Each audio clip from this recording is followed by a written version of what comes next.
Channel को subscribe करो next part के लिए। 61 ओनली फॉर योर बेबी। जब तक आराध्या होश में आई तब तक लगभग आधी रात हो चुकी थी। अपनी आंखें खोलकर आराध्या ने देखा रुद्राक्ष फर्श पर बैठा था और उसका सिर बेड के किनारे पर टिका हुआ था और उसने अपने दोनों हाथों से आराध्या के हाथों को पकड़ा हुआ था। आराध्या ने आह भरी। उसके बालों पर हाथ चलाते हुए उसने महसूस किया कि उसने ओवररिएक्ट किया था।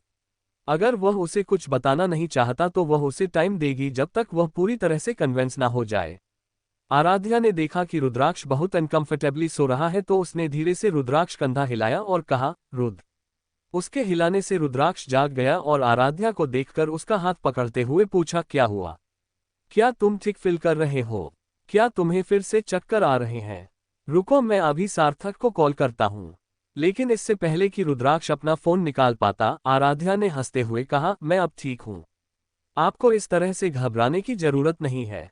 मैंने आपको सिर्फ इसलिए जगाया क्योंकि मैं चाहती थी कि आप बेड पर सोएं। बिस्तर के दूसरी तरफ थपथपाते हुए आराध्या ने कहा, आइए आप यहां पर सो जाइए। आधी रात हो रही है। लेकिन रुद्राक्ष वहां से नहीं हिला। आराध्या की आंखों में देखते हुए उसने कहा, आराध्या आए। इससे पहले कि वह कुछ कह पाता, आराध्या ने उसे रोका और कहा, इट्स ओके, मैं अब आपको कुछ भी बताने के लिए फोर्स नहीं करूंगी। जिस दिन आप खुद मुझे सब कुछ बताएंगे मैं बस उस दिन का इंतजार करूंगी। उसके हाथ को चूमते हुए रुद्राक्ष ने एक गहरी सांस लेकर कहा, आराध्या, अगर मैं तुम्हें ये कहूं कि मैं कोई नॉर्मल इंसान नहीं हूं, मैं एक ऐसा इंसान हूं जिसके बारे में तुम सोच भी नहीं सकती। आराध्या को उसके बातों का मतलब समझ में नहीं आया। वह एकटक रुद्राक्ष को देखने लगी। अपनी आंखें बंद करते हुए रुद्राक्ष ने आगे कहा, मैं वह हूं जिसके हाथ खून से सने हैं। मैं बहुत कोल्ड हार्टेड पर्सन हूं। मैं एक हार्टलेस पर्सन हूं जिसके पास माफी की कोई चीज नहीं है, जो किसी भी इंसान को मारने से पहले एक बार भी नहीं सोचता। आराध्या बस चुपचाप उसकी बातें सुन रही थी। अपनी आंखें खोलकर रुद्राक्ष ने एक गहरी सांस ली और कहा, आराध्या, मैं सिर्फ सिंघानिया इंडस्ट्रीज का सीईओ नहीं हूं, मेरी एक और पहचान है। एक और पहचान मतलब? आराध्या ने पूछा। मैं अंडरवर्ल्ड का लीडर हूं। रुद्राक्ष ने कहा, मैंने कई लोगों को बेरहमी से मार डाला है। मैंने बहुत सारे लोगों को टॉर्चर भी किया है। क्या ये सब सुनने के बाद तुम कुछ कहना चाहोगे? रुद्राक्ष ने आराध्या की आंखों में देखते हुए कहा। आराध्या ने कुछ नहीं कहा, वह बस हैरान होकर वहीं खड़ी रही। आराध्या को कुछ न कहता देखकर रुद्राक्ष घबरा गया। उसने अपना सिर नीचे किया और कहा, मुझे पता था कि यह जानने के बाद तुम मुझसे नफरत करोगी। But please Aaradhya, don't leave me. I can't leave without you. Please don't hate me. I love you Aaradhya and I can't leave without you. Please don't leave me. Aaradhya ने हैरानी से अपनी आंखें बड़ी की और बोली, कौन आपको छोड़कर जा रहा है? मैं आपको क्यों छोड़कर जाऊंगी? मैं कहीं नहीं जा रही। फिर अपने दोनों हाथों से रुद्राक्ष का चेहरा सहलाते हुए आराध्या ने कहा, मैं कभी भी आपसे नफरत नहीं कर सकती, समझे आप? तो ये बात अपने दिमाग से निकाल दीजिए। हाँ, हो सकता है मैं कभी कभी आपसे लड़ूं या बहस करूं। मैं आपकी पत्नी हूं, इसीलिए मेरा हक है कि मैं आपसे बहस करूं। लेकिन हाँ, मुझे उम्मीद है आप फिर से कभी मुझे रात को अकेले छोड़कर नहीं चले जाएंगे। और रही बात अंडरवर्ल्ड की, तो मुझे बस उससे एक प्रॉब्लम है, वही ये है कि आप अपने आप को सेफ रखेंगे जब तक आप ठीक हैं। मुझे इन सब चीजों से कोई फर्क नहीं पड़ता। आराध्या ने मुस्कुरा कर कहा। क्या तुम सच बोल रही हो? रुद्राक्ष ने पूछा। आराध्या मुस्कुराए और कहा, हाँ। देखिए, आप मुझे ये पहले बता सकते थे तो हम एक दूसरे से लड़ने में इतना टाइम वेस्ट नहीं करते। नहीं, यह अच्छा हुआ कि हम दोनों में लड़ाई हुई, वरना मुझे कैसे पता चलता कि तुम मुझसे। अपने होठों पर एक बड़ी सी मुस्कान लाते हुए रुद्राक्ष ने अपनी बात अधूरी छोड़ दी। उसकी बात सुनकर आराध्या शर्मा गई। उस टाइम उसके दिमाग और दिल में जो कुछ था वह उसने कह दिया। लेकिन उससे अपनी फीलिंग को कंफ्यूज करने का कोई रिग्रेट नहीं था, क्योंकि अब वह सच में रुद्राक्ष से प्यार करने लगी थी। अनजाने में ही रुद्राक्ष उसकी जिंदगी का एक अहम हिस्सा बन गया था, जिसके बिना वह अपनी जिंदगी के बारे में सोच भी नहीं सकती थी। उसका चेहरा देखकर रुद्राक्ष ने हंसते हुए कहा, और अब तुम शर्मा रहे हो? मुझे इस तरह चिढ़ाना बंद कीजिए, ठीक है? और आप इधर आएगी और मेरे पास सो जाए। आराध्या ने कहा, ठीक है, लेकिन तुमने कुछ देर पहले जो कहा वह फिर से कहो, तो फिर तुम जो भी कहोगी मैं वह सारी बातें मानूंगा। रुद्राक्ष ने कहा। आराध्या ने अपनी आंखें घुमाई और कहा, मुझे पता है, मैं जो भी कहूंगी वह आप करेंगे, चाहे मैं आपकी बात मानूं या ना मानूं। रुद्राक्ष ने बेबसी में अपना सिर हिलाया। ये सच था, अगर आराध्या उससे कुछ मांगती तो वह कभी भी उससे मना नहीं कर पाता। तो तुम डिनर में क्या खाना चाहती हो? रुद्राक्ष ने पूछा। आराध्या ने अपना सिर हिलाया और कहा, मेरा कुछ भी खाने का मन नहीं कर रहा है। तुमने सुबह से कुछ नहीं खाया। रुद्राक्ष ने कहा। आराध्या ने कुछ नहीं कहा। तुम यहीं रुको, मैं तुम्हारे लिए सूप लेकर आता हूं। इतना कहकर रुद्राक्ष कमरे से बाहर निकल गया। कुछ टाइम बाद रुद्राक्ष अपने साथ सूप और वेजिटेबल डिश लेकर वापस आया। सूप ठीक है, पर मैं ये वेजिटेबल नहीं खाऊंगी, आराध्या ने कहा। रुद्राक्ष ने अपना सिर हिलाया और कहा, नहीं, तुम्हें ये सब कुछ है। सार्थक ने कहा है कि उसकी वेजिटेबल तुम्हारी सेहत के लिए अच्छा है और इससे तुम जल्दी रिकवर हो जाओगी। आराध्या ने अपने होठों को गोल गोल घुमाया और कहा, बस थोड़ा सा ठीक है।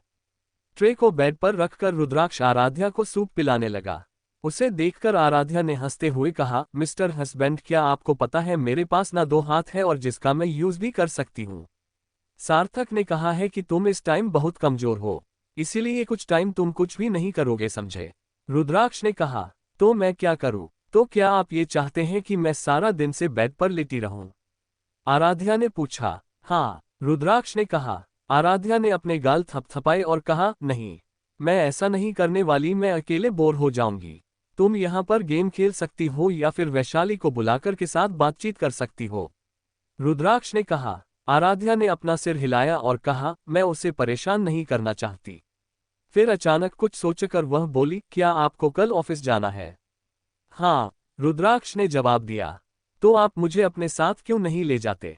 आई प्रॉमिस, मैं आपको बिल्कुल भी डिस्टर्ब नहीं करूंगी, मैं चुपचाप बस सोफे पर बैठ जाऊंगी, आराध्या ने कहा। रुद्राक्ष ने कुछ देर सोचा और कहा, ठीक है। उसकी हाँ सुनकर आराध्या के होठों पर एक बड़ी सी मुस्कान आ गई।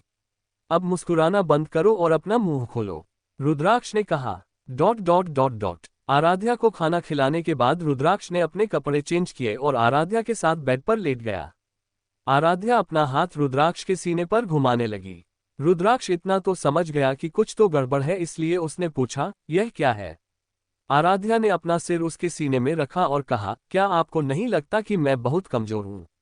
आप इतने स्ट्रांग हैं, लेकिन मुझे देखो, मैं इतनी कमजोर हूं कि मैं खुद को भी प्रोटेक्ट नहीं कर पाती।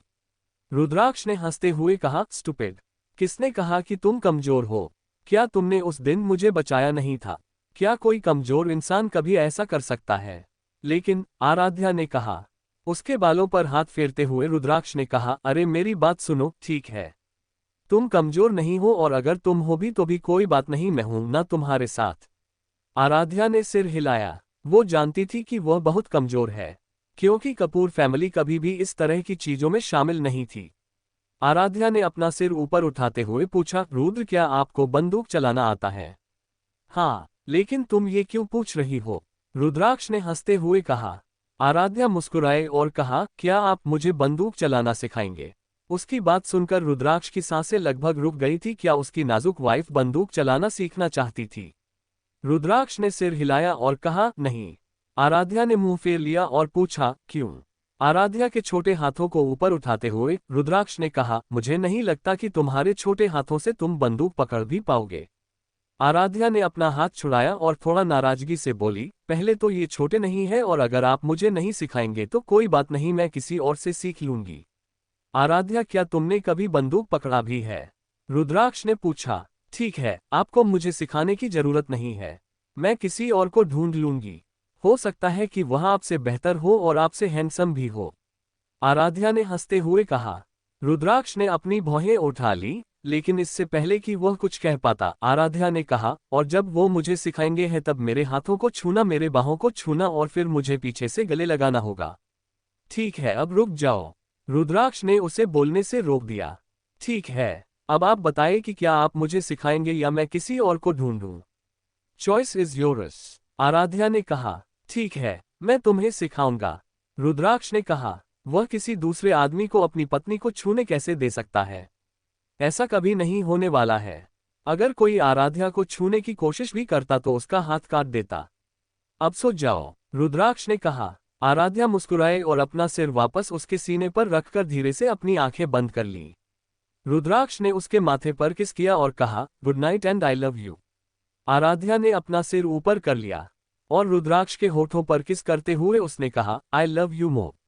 क्योंकि सार्थक ने कहा है और तुम अभी ठीक नहीं है, इसलिए मैं तुम्हें छोड़ रहा हूं, लेकिन याद रखना एक बार तुम ठीक हो जाओ तो तुम्हें मेरे साथ बहुत कुछ करना है, तैयार रहना। रुद्राक्ष ने मुस्कुरा कर कहा। आराध्या ने उसके कंधे पर हाथ फेरते हुए कहा, बेशर्म। रुद्राक्ष ने हंसते हुए कहा, ओनली फॉर यू बेबी। क्रमश 62 रोमांटिक मोमेंट्स। अगली सुबह जब आराध्या उठी तो उसने देखा रुद्राक्ष उसके आसपास नहीं है। आंखें मलते हुए वह धीरे धीरे बिस्तर से नीचे उतरी, लेकिन जैसे ही उसने हिलने की कोशिश की वह दर्द से कराह उठी। रुद्राक्ष जो अभी हाथ में एक ट्रे लेकर कमरे के अंदर आया था, उसने जब आराध्या को देखा तो जल्दी से उसकी ओर दौड़ा और कहा, तुम क्या करने की कोशिश कर रहे हो? ट्रे को बेड पर रखकर रुद्राक्ष ने उसे अपनी बाहों में उठाया और वापस बेड पर लेटा दिया। मैंने सोचा कि आप चले गए हैं, आराध्या ने उसकी तरफ देखकर कहा। क्या तुमने मुझे नहीं बताया कि तुम आज मेरे साथ जाना चाहते हो? तो मैं तुम्हें अपने साथ लिए बिना कैसे जा सकता हूं? रुद्राक्ष ने मुस्कुराते हुए कहा। उसकी बात सुनकर आराध्या हंसी और बोली, मैंने सोच लिया था अगर आप आज मुझे फिर से छोड़कर चले गए तो मैं आपको पनिशमेंट दूंगी। कैसे? रुद्राक्ष ने कहा। अपनी बाहों को उसके गले में लपेटते हुए आराध्या ने कहा, आपको पनिश करने के लिए मेरे पास बहुत सारी ट्रिक्स है। एक्सक्यूज मी, तुम्हारे दरवाजे पर एक सिंगल इंसान खड़ा है। सार्थक जो अभी अभी आया था उसने कहा। थोड़ी देर के लिए वेट करो, रुद्राक्ष ने कहा। तुम एक डॉक्टर को इस तरह से वेट करने के लिए नहीं कह सकते, सार्थक ने कहा। सार्थक को एक एग्रेसिव लुक देते हुए रुद्राक्ष ने कहा, आउट। सार्थक ने अपनी आंखों को रोल किया और कहा, अच्छा ठीक है, मैं बाहर वेट कर रहा हूं, लेकिन मुझे ऐसा लुक मत दो। तुम दोनों का काम पूरा हो जाने पर मुझे बुलाना। सार्थक के बाहर जाने के बाद रुद्राक्ष आराध्या के कपड़ों को ठीक करना शुरू कर दिया। आराध्या हंसी और बोली, सीरियसली? वह मेरा डॉक्टर है और उसने कुछ दिन पहले मेरा ऑपरेशन किया था। लेकिन रुद्राक्ष ने कुछ नहीं कहा। उसके कपड़ों को ठीक करने के बाद उसने सार्थक का अंदर बुलाया। आराध्या को अच्छी तरह से चेक करने के बाद सार्थक ने कहा, अब सब कुछ ठीक है, आपको बस कुछ दिनों के लिए आराम करना है।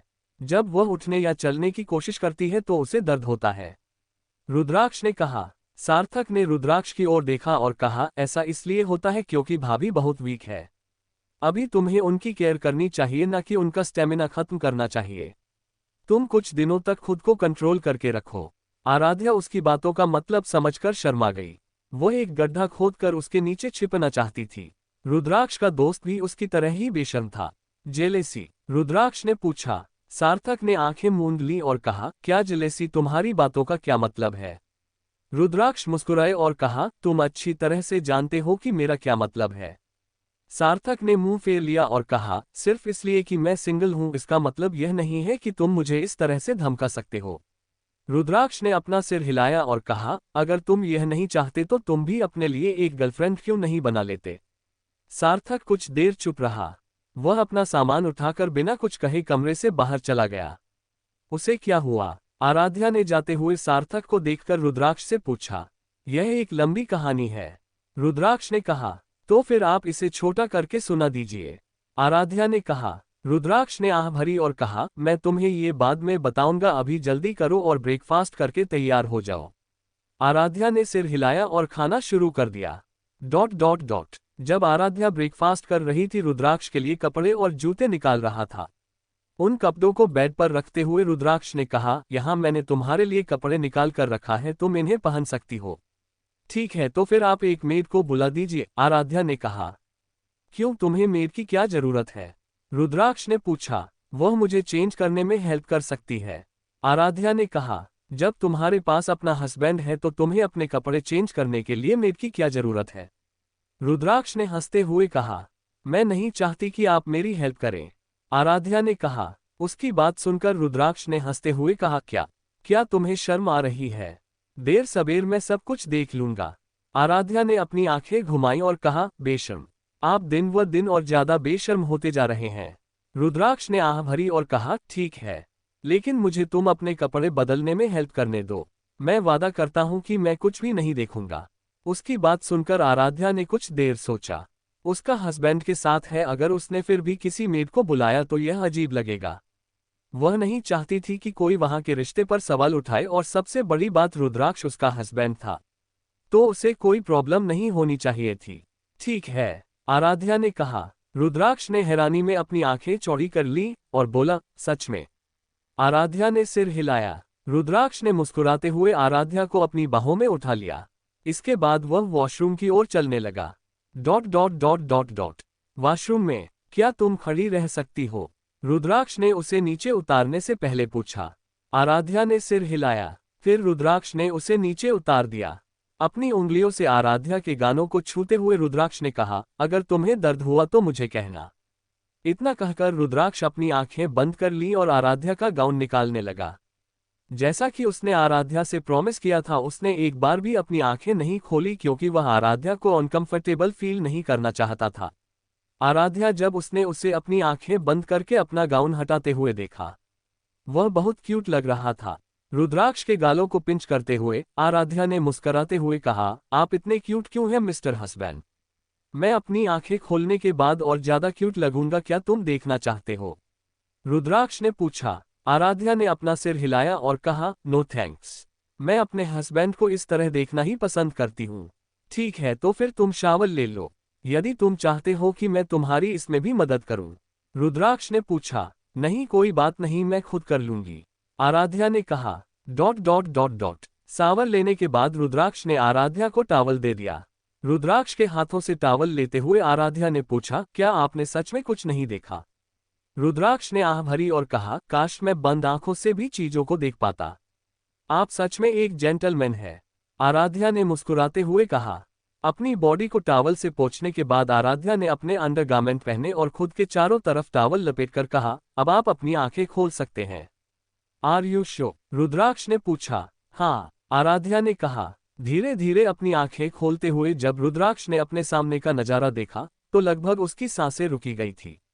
हालांकि आराध्या ने टॉवल पहना हुआ था, लेकिन उसकी कॉलरबोन और उसके दूधिया सफेद पतले पैर रुद्राक्ष को अपनी तरफ खींच रहा था। वह जल्दी से इस डर से पलट गया कि कहीं कहीं वह कुछ गलत न कर दे। आराध्या ने अपनी भौहें ऊपर उठाई और पूछा, क्या बात है? उसकी ओर चलते हुए आराध्या ने धीरे से उसके कंधे पर हाथ रखा। आराध्या का हाथ अपने कंधे पर महसूस करके रुद्राक्ष ने अपनी आंखें बंद कर ली। उसके लिए अब अपने आप को कंट्रोल करना बहुत मुश्किल हो रहा था, इसीलिए वह जल्दी से पीछे मुड़ गया और आराध्या को गले लगाया और कहा, डोंट मूव, बस एक पल के लिए ऐसे ही रहो। आराध्या उसकी बातों का मतलब तो नहीं समझ पाए, लेकिन उसने अपनी बाहों को उसकी कमर के चारों ओर लपेट लिया और उसे वापस गले लगा लिया। डोंट टच मी, मैं अपना कंट्रोल खो दूंगा, रुद्राक्ष ने बहुत धीमी आवाज में कहा। आराध्या मुस्कुराए और सोचने लगी, ओह, तो वह खुद को कंट्रोल करने की कोशिश कर रहा है। अचानक आराध्या के होठों पर एक शरारती मुस्कान आ गई। उसने रुद्राक्ष को परेशान करने के लिए उसके गर्दन पर किस किया। आराध्या के इस हरकत से रुद्राक्ष अपना कंट्रोल पूरी तरह से खो चुका है। उसने आराध्या को अपनी बाहों में उठाया और वॉशरूम से बाहर निकलते हुए बोला, you are responsible for this. इससे पहले कि आराध्या कुछ कहती, रुद्राक्ष ने उसे बेड पर लिटाया और खुद उसके ऊपर आ गया। अपने लिप्स से उसके लिप्स पर किस करते हुए रुद्राक्ष ने आराध्या के पहने हुए टॉवल को नीचे फर्श पर फेंक दिया। रुद्राक्ष की नज़र सिर्फ आराध्या के गोरी स्किन और लाल चेहरे पर थी। जब रुद्राक्ष ने आराध्या के कॉलरबोन को किस करना शुरू किया तो आराध्या कराह उठी। जब रुद्राक्ष आराध्या के कॉलरबोन वाइट करने लगा तो आराध्या के मुंह से आह निकल गई। थोड़ी देर किस करने के बाद रुद्राक्ष में जानबूझकर उसके गले में कुछ निशान छोड़ दिए। उसके होठों पर फिर से किस करते हुए रुद्राक्ष ने धीमी लेकिन सेक्सी आवाज में कहा, चलो अभी यहीं रुकते हैं, हम तुम्हारे ठीक हो जाने के बाद इसे वापस कंटिन्यू करेंगे। आराध्या ने अपनी आंखों को रोल किया। वह नहीं चाहती थी कि वह बस वहीं रुक जाए, लेकिन वह ये कहने में बहुत शर्मा रही थी। रुद्राक्ष उसके ऊपर से नीचे उतरने ही वाला था कि आराध्या ने उसका कॉलर पकड़ लिया और उसे अपनी ओर खींच लिया। उसने अपने लिप्स को रुद्राक्ष के लिप्स के अगेंस्ट प्रेस किया और उसके लोअर लिप्स को सक करने लगी। रुद्राक्ष कुछ पल के लिए हैरान हो गए, फिर वह भी उससे वापस किस करने लगा। दोनों ने एक दूसरे को तभी छोड़ दिया जब दोनों की सांस फूलने लगी। अपने उंगलियों से आराध्या के होठों को छूते हुए रुद्राक्ष ने पूछा, क्या तुम अब सेटिस्फाइड हो? आराध्या ने अपने दोनों हाथों से अपना चेहरा ढक लिया जब उसे एहसास हुआ कि उसने क्या किया है। उसको ऐसा करके देखो, रुद्राक्ष ने हंसते हुए कहा, तुम किस बात पर शर्मा रही हो? फिर उसे ऊपर खींचते हुए रुद्राक्ष ने कहा, मुझे तुम्हें कपड़े पहनाने दो, हमें जल्द ही ऑफिस के लिए निकलना है। आराध्या ने सिर हिलाया और दोनों बेड से नीचे उतर गई। फिर रुद्राक्ष ने आराध्या को नी लेंथ वाली बेबी पिंक ड्रेस पहनने में मदद की। फिर अपने घुटनों के बल नीचे बैठकर रुद्राक्ष ने आराध्या को उसके जूते पहनने में मदद की। थैंक यू, आराध्या ने कहा। रुद्राक्ष ने मुस्कुराते हुए कहा, मैं तुम्हारा हस्बैंड हूँ, ठीक है, मुझे तुम्हें थैंक यू कहने की कोई जरूरत नहीं है। आप जाकर चेंज कर लीजिए, आराध्या ने कहा। रुद्राक्ष ने सिर हिलाया, उसे अभी एक कोल्ड शावर की जरूरत थी। क्रमशः 63 शॉपिंग। जल्दी ही रुद्राक्ष और आराध्या तैयार हो गए और नीचे चले गए। लिविंग एरिया में साक्षी की दादी और अंशिका बैठकर बातें कर रहे थे और दूसरी तरफ अक्षित ड्राइंग कर रहा था। अक्षित ने जैसे ही उन दोनों को देखा उनकी तरफ दौड़ पड़ा। रुद्राक्ष के पैरों से लिपटे हुए अक्षित ने कहा, अंकल, अक्षित ने आपको बहुत मिस किया। रुद्राक्ष उसे देखकर मुस्कुराया, फिर उसके गालों को खींचकर उसे अपनी गोद में उठा लिया। मामी, अक्षित ने अपनी नन्हे बाहों को उसकी ओर बढ़ाते हुए कहा। आराध्या उसे अपनी बाहों में लेने ही वाली थी कि रुद्राक्ष ने कहा, अच्छी, तुम्हारी मामी अभी बीमार है ना, तो वह तुम्हें गोद में नहीं ले पाएगी। अक्षित ने अपनी पलकें 2 बार जब खाए फिर अपना सिर हिलाया। फिर आराध्या की तरफ मुड़कर मुस्कुराते हुए बोला, मामी अब जल्दी ही ठीक हो जाना क्योंकि अक्षित को आपको हक करना है। उसकी बात सुनकर आराध्या हंसी और कहा, जरूर, मैं जल्दी ठीक हो जाऊंगी, क्योंकि मैं भी तो अक्षित के हक को मिस कर रही हूं ना। भाभी, अंशिका ने कहा। तो आराध्या उसकी तरफ देखने लगी। सॉरी भाभी, मैं आपसे मिलने के लिए हॉस्पिटल नहीं जा सकी। मैं अक्षित को अकेला नहीं छोड़ सकती थी और समर्थ भी बहुत बिजी था। अंशिका ने कहा। इट्स ओके अंशिका, मैं वैसे भी वहां नहीं मर रही थी। अब तुम्हें यहाँ हर रोज मेरा चेहरा देखने को मिलेगा, आराध्या ने हंसते हुए कहा। आराध्या को अपने पास बिठाते हुए अंशिका ने कहा, भाभी आप इधर आकर बैठ जाइए, हम एक साथ चाय पीते हैं। वह मेरे साथ जा रही है, रुद्राक्ष ने कहा। वह कल ही से वापस आई थी और अब तुम उसे अपने साथ बाहर ले जा रहे हो। साक्षी जी ने रुद्राक्ष को डांटा। आराध्या ने अपना सिर हिलाया और कहा, मॉम, मैंने ही कहा था कि मैं बाहर जाना चाहती हूँ क्योंकि मैं आराम ही करती रहती हूँ, तो मैंने सोचा बाहर जाऊंगी तो थोड़ा फ्रेश महसूस करूंगी। आराध्या की बात सुनकर साक्षी जी ने मुस्कुराते हुए कहा, यह तो बहुत अच्छा आइडिया है। रुद्राक्ष के तरफ मुड़ते हुए उन्होंने आगे कहा, तुम्हारे पास दिमाग नहीं है क्या? तुम अपनी पत्नी को अकेले बाहर नहीं ले जा सकते? क्या तुम्हारे पास कोई सेंस नहीं है? क्या मैंने तुम्हें कुछ भी नहीं सिखाया? रुद्राक्ष ने बेबसी से अपना सिर खुजलाया और कहा, मॉम, आप क्या कहने की कोशिश कर रहे हैं? थोड़ी देर पहले आपने ही मुझे डांटा था कि मैं क्यों बाहर ले जा रहा हूं और अब आप मुझे डांट रहे हो क्योंकि मैं उससे बाहर नहीं जा रहा हूं। आखिर आपके कहने का मतलब क्या है? मेरा मतलब है कि तुम अपना दिमाग इस्तेमाल करके और आप दिल को कहीं बाहर नहीं ले जा सकते थे। वह बोलेगी तब नहीं, तुम्हें खुद से उसे बाहर ले जाना चाहिए था, साक्षी जी ने कहा। रुद्राक्ष ने अपना सिर हिलाया और बेबसी से आह भरी और बड़बड़ाते हुए कहा, लड़कियों को समझना सच में बहुत मुश्किल काम है। क्या कहा? साक्षी जी ने पूछा। रुद्राक्ष ने अपना सिर हिलाया और कहा, कुछ नहीं मॉम, आई एम सॉरी, यह मेरी गलती थी कि मैं उससे बाहर नहीं ले गया। मैं इस गलती को दोबारा नहीं करूंगा। साक्षी जी उसका जवाब सुनकर मुस्कुराए। कुछ टाइम बाद रुद्राक्ष और आराध्या सिंघानिया इंडस्ट्रीज के लिए निकल गए। ... इस बीच मल्होत्रा मैंशन में कुछ अलग ही माहौल था। कबाड़ से आखिरी ड्रेस फेंकते हुए कीर्ति ने अपने सर पर हाथ रखकर इरिटेट होकर कहा, आह, मेरे पास पहनने के लिए कुछ नहीं है। एक रेड कलर की ड्रेस उठाकर मेड ने पूछा, मैडम इसके बारे में क्या? मैंने ये ड्रेस पहना था जब पिछली बार हम मिले थे। कीर्ति ने कमरे में मौजूद कपड़ों के ढेर को देखते हुए कहा। अपने जिंदगी में पहली बार उसने सिर्फ कैजुअल जीन्स और टॉप खरीदने के लिए खुद को कोसा। मुझे और कपड़े चाहिए, कीर्ति ने कहा। कपड़े? दरवाजे पर खड़े सिद्धार्थ ने हैरानी भरी भाव से कहा। अपना सिर हिलाते हुए सिद्धार्थ ने कहा, क्या मैं सही सुन रहा हूं? क्या कीर्ति मल्होत्रा सच में अपने लिए कपड़े खरीदना चाहती है? कीर्ति ने पाउट बनाया और कहा, भाई मुझे चिढ़ाना बंद कीजिए। सिद्धार्थ ने हंसते हुए कहा, ठीक है, लेकिन तुम्हें अचानक कपड़े क्यों चाहिए? कीर्ति ने उसके निचले होंठ और कहा, मुझे बस चाहिए। सिद्धार्थ की शर्ट खींचते हुए कीर्ति ने कहा, प्लीज भैया आप मुझे ड्रेस खरीदने में हेल्प कीजिए ना।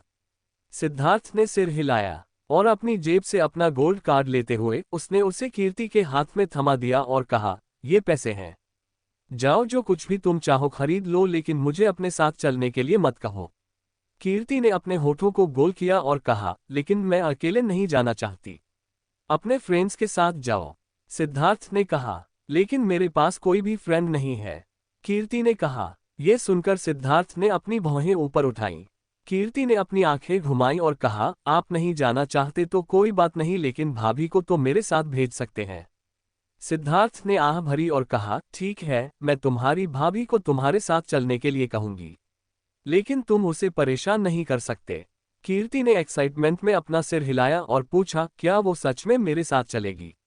सिद्धार्थ ने अपना सिर हिलाया और कहा, बच्चों की तरह एक्टिंग करना बंद करो, मैं पहले उसे इन्फॉर्म करता हूं फिर तुम्हें बताता हूं। इतना कहकर सिद्धार्थ कमरे से बाहर निकल गया और वैशाली को कॉल लगाया। हाँ बेबी, वैशाली ने कहा। सिद्धार्थ उसकी बात सुनकर हंसा और कहा, ओह तो मैं तुम्हारा बेबी हूं। वैशाली आजकल उसे नए नए नाम से बुलाने लगी थी। 2 दिन पहले तक वह उसे क्यूटी पाई टैडी बियर कह पर बुलाती थी। मेरा बेबी मुझे मिस कर रहा है? वैशाली ने पूछा। आपका बेबी हर सेकंड आपको मिस करता है, सिद्धार्थ ने कहा। उसकी बात सुनकर वैशाली हंसी और बोली, मिस्टर बॉयफ्रेंड तुम चीज ही बनना बंद करो और मुझे बताओ कि तुमने कॉल क्यों किया था। असल में कीर्ति शॉपिंग करना चाहती है लेकिन उसके साथ कोई नहीं था, इसलिए। इससे पहले कि सिद्धार्थ अपनी बात पूरी कर पाता वैशाली ने कहा, मैं उसके साथ जाऊंगी, चिंता मत करो। सच में? सिद्धार्थ ने पूछा। वैशाली ने हंसते हुए पूछा, क्या उसके पास तुम्हारा नो लिमिट वाला गोल्डन कार्ड है?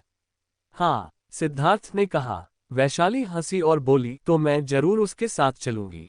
सिद्धार्थ ने हंसते हुए कहा, तुम ऐसे बिहेव कर रही हो जैसे तुमने कभी गोल्डन कार्ड देखा ही नहीं है। तुम शायद भूल रही हो तुम्हारे पापा के पास भी एक है। वैशाली ने आंखें मूंद ली और कहा, मैं एक रिस्पॉन्सिबल डॉटर हूं और मैं अपने पापा के पैसे बर्बाद नहीं करना चाहती। जब मेरे पास एक अमीर बॉयफ्रेंड है, मैं 1 घंटे के बाद वैशाली के साथ कार और ड्राइवर को तुम्हारे घर भेज दूंगा। क्या ये ठीक रहेगा? वैशाली ने पूछा। यह अच्छा होगा। आई love you mister boyfriend, Vaishali ने कहा। सिद्धार्थ मुस्कुराया और कहा, तुम और कीर्ति जितना चाहो शॉपिंग कर सकती हो, मैं आज तुम दोनों को डिनर के लिए बाहर ले जाऊंगा।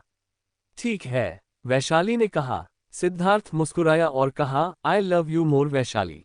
सिंघानिया इंडस्ट्रीज। जब तक रुद्राक्ष और आराध्या सिंघानिया इंडस्ट्रीज पहुंचे, मेडिसिन की वजह से आराध्या से गाड़ी में ही सो गई थी, इसीलिए वह उसे जगाना नहीं चाहता था। सर हम आ गए हैं, ड्राइवर ने कहा। रुद्राक्ष ने सिर हिलाया। धीरे धीरे कार से नीचे उतरते हुए रुद्राक्ष ने आराध्या को अपनी बाहों में उठाया और ऑफिस के अंदर चला गया। ऑफिस के अंदर अलग अलग तरह के शोर से गूंज रही पूरी फ्लो अचानक अपने बॉस को देखते ही खामोश हो गई। रजत रुद्राक्ष को देखकर उसकी तरफ आया और उसे ग्रीट किया। जब उसने सुना कि आराध्या यहाँ पर आई है तो वह सब काम छोड़कर नीचे चला आया था। रजत तुम अपने लेडी बॉस के लिए एक ब्लैंकेट और पिलो रेडी करके मेरे ऑफिस में ले आओ। ये कहने के बाद रुद्राक्ष आराध्या को बाहों में लेकर लिफ्ट के अंदर चला गया। जैसे ही लिफ्ट का दरवाजा बंद हुआ, वकज ने रज को घेर लिया और तरह तरह के सवालों से उस पर फायरिंग शुरू कर दी। मिस्टर असिस्टेंट वह लेडी बॉस थे ना? लेकिन उन्हें क्या हुआ? मिस्टर असिस्टेंट बॉस सच में लेडी बॉस से बहुत प्यार करते हैं, है ना? मिस्टर असिस्टेंट, इतने सारे सवाल सुनने के बाद रजत के चक्कर आने लगे। हाँ वो लेडी बॉस थी। आपको क्या लगता है कि बॉस इस तरह सबके सामने किसे ले आएंगे? वह उनकी वाइफ है, तो बॉस कौन से प्यार क्यों नहीं करेगा? ठीक है अब डॉन इस पर अपना टाइम वेस्ट मत करो और अपने अपने काम में लग जाओ। सीईओ के केबिन के अंदर रुद्राक्ष आराध्या को लेकर सोफे के पास आया और ध्यान से उसे वहां पर बैठा दिया। अचानक आराध्या से अपने नींद में बड़बड़ाए, नहीं मुझे नीली कैंडी चाहिए। उसकी बात सुनकर रुद्राक्ष मुस्कुराया और उसके फोरहेड पर किस करते हुए उसने बहुत धीमी आवाज में कहा, स्टूपिड गर्ल। रजत जल्दी ही एक ब्लैंकेट और पीलो लेकर ऑफिस के अंदर आ गया। पीलो को ध्यान से सोफे पर रखते हुए रुद्राक्ष ने आराध्या का सर उसमें रख दिया और ब्लैंकेट है उसे कवर कर दिया। अपने ब्यूटीफुल वाइफ को सोते देख वह मुस्कुराया और बेमन से अपने टेबल की ओर जाने लगा। सर आपका आज का शेड्यूल, रजत ने कहा। कंटिन्यू, रुद्राक्ष ने कहा। आपकी एग्जीक्यूटिव डिपार्टमेंट के साथ एक मीटिंग है, उसके बाद आपको डुप्लेक्स एंटरप्राइज के सीईओ के साथ फाइनेंस डिपार्टमेंट को लेकर एक लंच मीटिंग है और फिर रजत अपनी बात पूरी कर पाता उससे पहले ही रुद्राक्ष ने कहा, लंच मीटिंग कैंसिल कर दो, मैं अपनी वाइफ के साथ लंच करूंगा, तुम उन्हें दोपहर 3 बजे आने को पहला मीटिंग के लिए। रुद्राक्ष ने कहा। ओके सर, रजत ने कहा। अपनी कुर्सी से उठते हुए रुद्राक्ष ने अपना कोट ठीक किया और कहा, किसी और ने लेडी बॉस के साथ यहाँ पर रहने के लिए कहा था कि मैं मीटिंग अटेंड कर सकूं। फिर सोफे की ओर चलते हुए रुद्राक्ष ने आराध्या का हाथ पकड़ा और उसके पास बैठ गया। कुछ टाइम बाद रजत एक यंग एम्प्लॉय को लेकर ऑफिस के अंदर आया।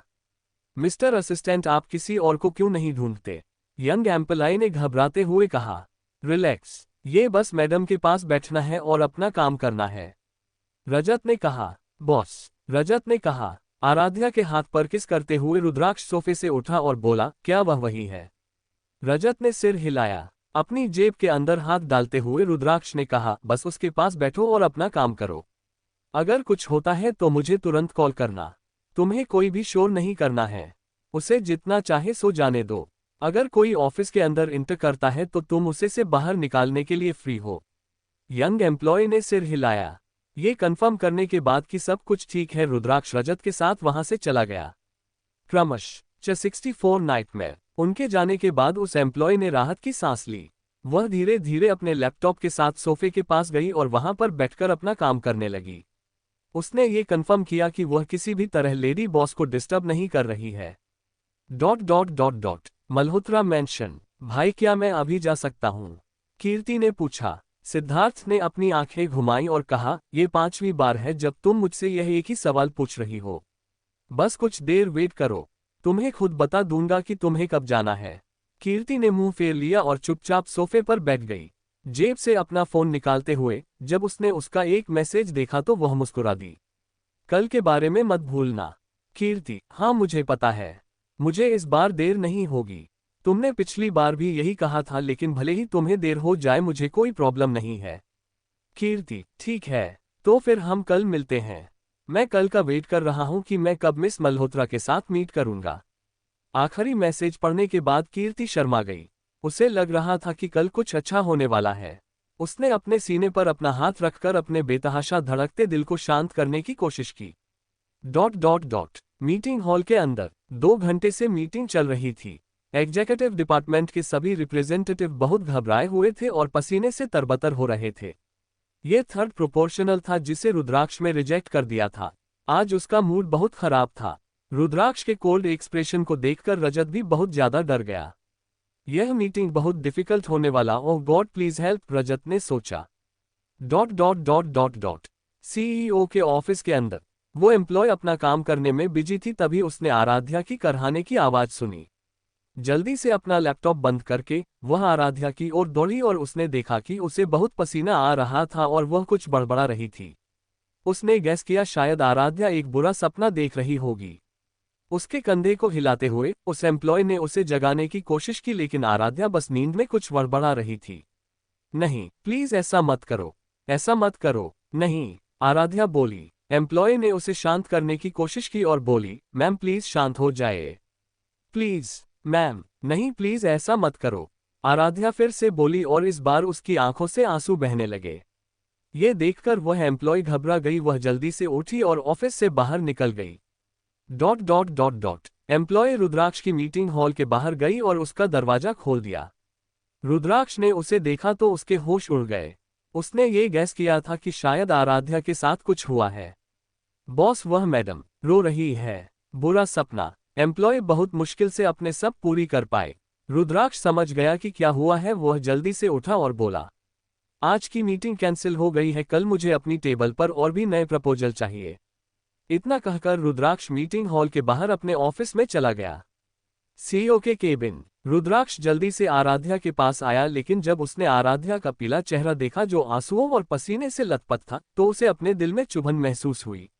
Aaradhya wake up. रुद्राक्ष ने आराध्या का कंधा हिलाते हुए कहा। नहीं, प्लीज ऐसा मत करो। आराध्या बड़बड़ाए। रुद्राक्ष इस बार थोड़ा घबरा गया। उसने फिर से आराध्या के हिलाते हुए कहा, आराध्या। नहीं, आराध्या जोर से बोली और अपनी आंखें चौड़ी कर लीं।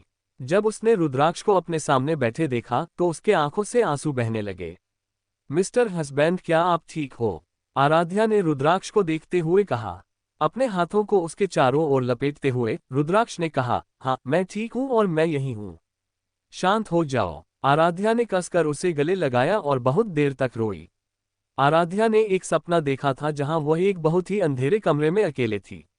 अचानक उसने रुद्राक्ष को अपनी ओर आते देखा। वह अपने हैंडसम हस्बैंड को देखकर मुस्कुराई, लेकिन उसकी मुस्कान गायब हो गई जब उसने देखा कि कोई पीछे से चाकू लेकर उसकी ओर चल रहा है। उसने उठने और उसे बचाने की कोशिश की लेकिन वह अपने पैर और हाथ नहीं हिला सकी। वह पैरालाइज महसूस कर रही थी।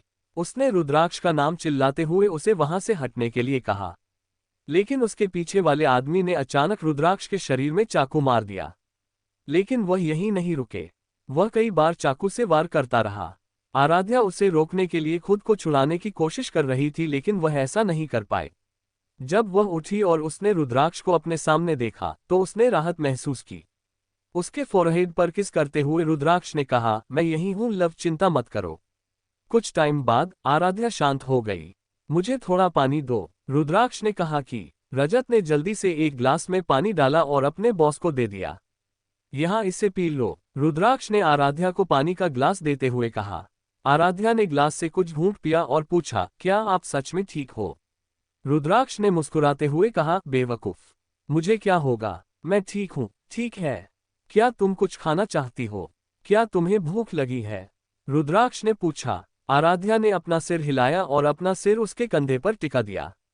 रुद्राक्ष ने आह भरी और कहा, तुम्हें कुछ खाना पड़ेगा, अभी लंच टाइम हो गया है। रजत की ओर मुड़ते हुए रुद्राक्ष ने आगे कहा, हम दोनों के लिए कुछ हेल्दी लंच ऑर्डर करो।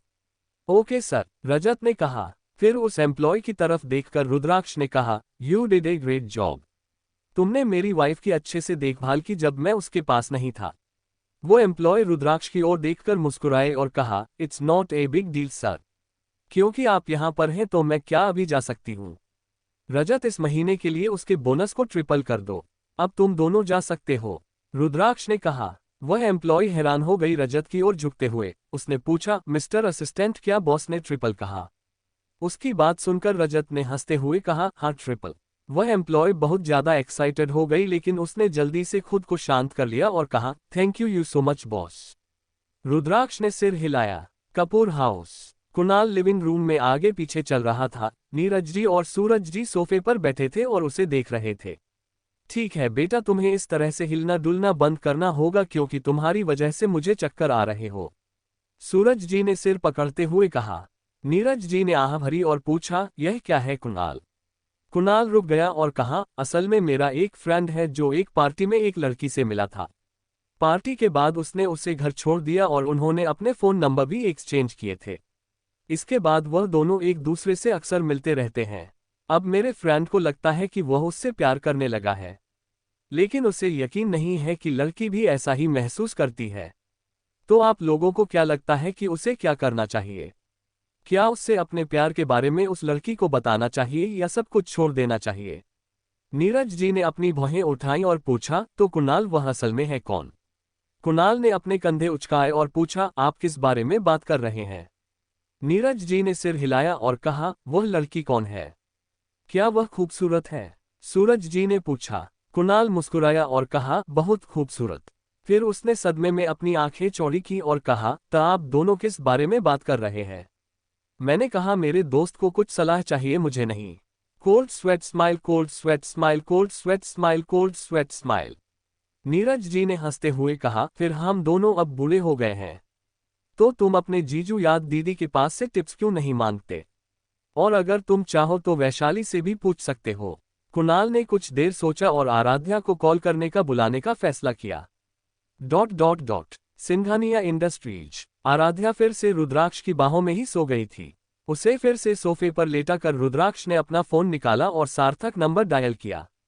बोलो क्या हुआ? सार्थक ने कहा। वह बुरे सपने देख रही है, रुद्राक्ष ने कहा। सार्थक ने आह भरी और कहा, इतना बड़े एक्सीडेंट के बाद उससे ऐसे सपने आना नेचुरल है। उसे कुछ टाइम दो, वह ठीक हो जाएगी। लेकिन उसे अकेला मत छोड़ो, कोई उसके पास हर वक्त रहना चाहिए जो उसे संभाल सके और शांत कर सके। उद्धरण चिन्ह। रुद्राक्ष ने सिर हिलाया और पूछा, पॉइजन के बारे में क्या? ये तैयार है, इसे जल्द ही मैं तुम्हारे पास पहुंचा दूंगा, सार्थक ने कहा। इसे वेस पर लाओ। इतना कहकर रुद्राक्ष ने कॉल कट कर दिया। कॉल रखने के बाद रुद्राक्ष अपने डेस्क की ओर चलने लगा कि तभी उसने आराध्या की फोन की रिंग की आवाज सुनी। इस डर से कि कहीं वह उसे जगह न दे, उसने उसका बैग खोला और फोन निकाल लिया। वह कॉल को कट करने वाला था, लेकिन जब उसने कॉलर आईडी देखी तो उसने उसे रिसीव कर किया। दीदी, मुझे आपसे एक टिप्स चाहिए, कुणाल ने दूसरी तरफ से कहा। रुद्राक्ष ने एक बार अपना गला साफ किया और कहा, तुम्हारी बहन अभी सो रही है और मैं उसकी नींद में खलल नहीं डालना चाहता। कुणाल ने सिर हिलाया और पूछा, जीजू अब दीदी कैसी है? वह अच्छी है, रुद्राक्ष ने कहा। फिर थोड़ी देर रुककर रुद्राक्ष ने पूछा, क्या हुआ कुणाल, तुम कुछ पूछना चाहते हो? अरे जीजू, मुझे आपसे कुछ टिप्स चाहिए, कुणाल ने कहा। अगर यह बिजनेस रिलेटेड कुछ है तो तुम मुझसे पूछ सकती हो, लेकिन यह अगर प्यार या रिलेशनशिप के बारे में है तो मैं तुम्हें सिद्धार्थ को कॉल करने की सजेशन दूंगा, रुद्राक्ष ने कहा। कुणाल ने सिर हिलाया और कहा, थैंक यू जीजू, मैं से और दीदी से जल्द ही मिलूंगा। ठीक है, ये कहने के बाद कि रुद्राक्ष ने फोन रख दिया। फोन को टेबल पर रखकर वह अपने डेस्क की ओर चल पड़ा, कुछ रुके हुए काम को पूरा करने के लिए। मल्होत्रा मैंशन। ठीक है कीर्ति, अब तुम जा सकते हो, सिद्धार्थ ने कहा। यह सुनकर कीर्ति जल्दी से उठी और कार की तरफ चली गई। सिद्धार्थ ने उसे रोका और कहा, थोड़ा धीरे जाओ, अपनी भाभी का ख्याल रखना, ठीक है? तुम दोनों की जो मर्जी हो तुम खरीद सकते हो। कीर्ति ने सिर हिलाया और कार के अंदर बैठ गई। ड्राइवर की ओर मुड़ते हुए सिद्धार्थ ने कहा, मल्होत्रा मैंशन से वैशाली को पिक करके उन दोनों को शॉपिंग मॉल में ले जाना, फिर शॉपिंग खत्म होने के बाद वैशाली को उसके घर ड्रॉप कर देना और कीर्ति को अब हमारे ऑफिस ले आना। ड्राइवर ने सिर हिलाया और कहा, ठीक है सर। कार के वहां से जाने के बाद सिद्धार्थ के अंदर चला गया। वह जैसे ही अंदर आया, मिसेज मल्होत्रा ने कहा, कीर्ति आज अपनी भाभी से मिल रही है, मुझे अपनी बहू से मिलने का मौका कब मिलेगा? सिद्धार्थ ने अपना सिर खुजलाया और कहा, मैं इस वीकेंड में उसे डिनर के लिए यहां पर लाने का सोच रहा हूं। ये सुनकर मिसेस मल्होत्रा बहुत ज्यादा एक्साइटेड हो गई और कहा, यह बहुत अच्छा आइडिया है, मुझे सब कुछ तैयार करना होगा। मेरे पास ज्यादा समय नहीं बचा है। सिद्धार्थ मुस्कुराया और कहा, माँ ये बस एक सिंपल डिनर है। सिंपल से तुम्हारा क्या मतलब है? मेरी बहू पहली बार घर आ रही है और तुम इसे सिंपल कर रहे हो।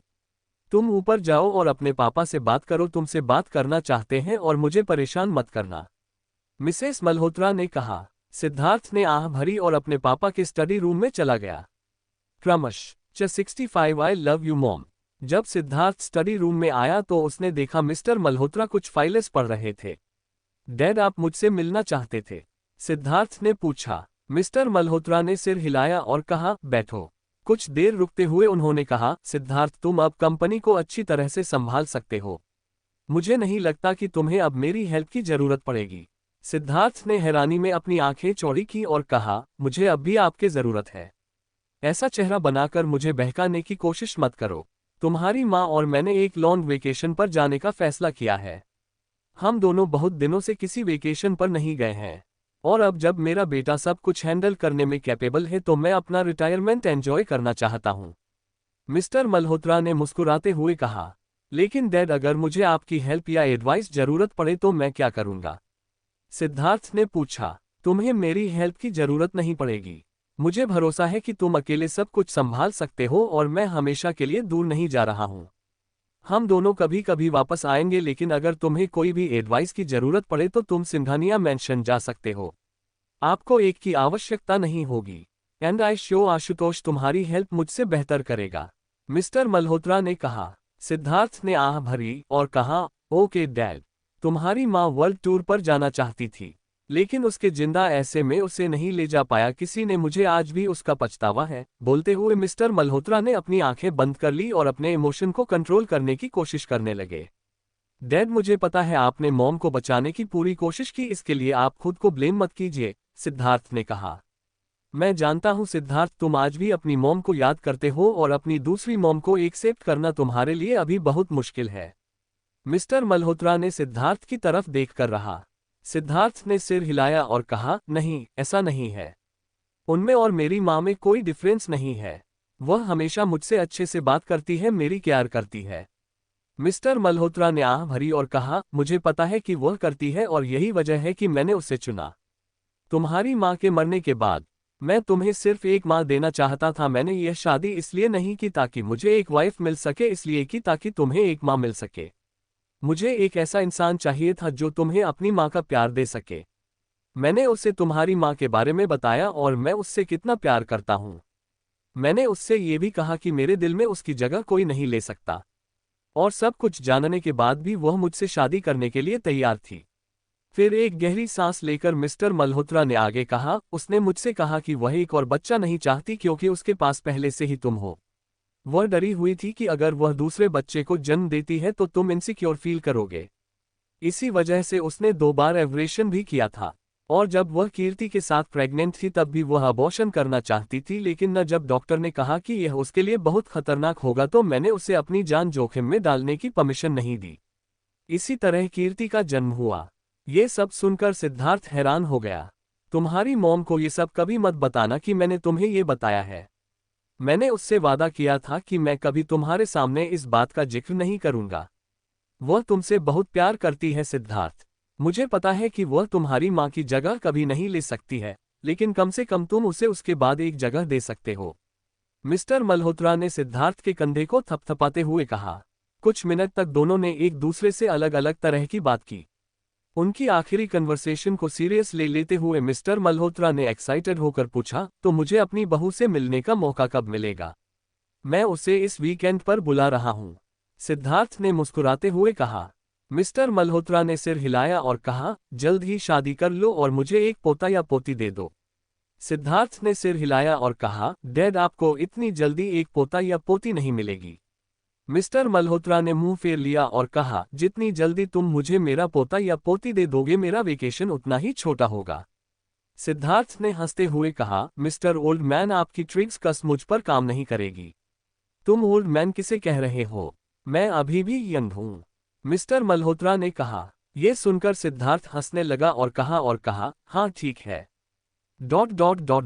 मुझसे मल्होत्रा के साथ कुछ देर बात करने के बाद सिद्धार्थ मिसेस मल्होत्रा को ढूंढते हुए नीचे आया। मेरी मॉम कहाँ है? सिद्धार्थ ने लिविंग रूम में क्लीनिंग कर रही मेड से पूछा। मैडम किचन में है, मेड ने कहा। सिद्धार्थ जब किचन में आया तो उसने देखा उसकी मॉम ओवन से बेक्ड हेज़लनट कुकीज निकाल रही हो। मिसेस मल्होत्रा ने जब सिद्धार्थ को दरवाजे पर खड़ा देखा तो उनके होठों पर मुस्कान आ गई और उन्होंने कहा, तुम वहां किस लिए खड़े हो? अंदर आओ, मैंने तुम्हारी फेवरेट हेज़लनट कुकीज बेक की हैं। सिद्धार्थ ने एक गहरी सांस ली। फिर मिसेज मल्होत्रा के पास आकर उसने उन्हें गले लगा लिया। उसे वापस गले लगाते हुए मिसेस मल्होत्रा ने पूछा, क्या हुआ सिद्धार्थ? क्या तुम्हारे पापा ने तुमसे कुछ कहा? आई लव यू मॉम, सिद्धार्थ ने कहा। यह सुनकर मिसेज मल्होत्रा ने अपने दिल में एक अजीब सी खुशी महसूस किया। उनकी आंखें छलकने लगीं। अपने इमोशन को कंट्रोल करने के लिए उन्होंने अपनी आंखें बंद कर ली और एक गहरी सांस लेकर बोली, आई लव यू टू बेटा। अपने आंसुओं को पोंछते हुए मिसेस मल्होत्रा ने एक कुकी उठाए और उसे सिद्धार्थ के मुंह में डाल दिया और पूछा, कैसी है? अपने मुंह में कुकी चबाते सिद्धार्थ ने कहा, हमेशा की तरह लाजवाब। आहूजा हाउस के बाहर जब कीर्ति ने वैशाली को अपनी ओर जाते देखा तो वह कार से नीचे उतर गई। You must be Kirti right? Vaishali ने कीर्ति को देखते हुए पूछा।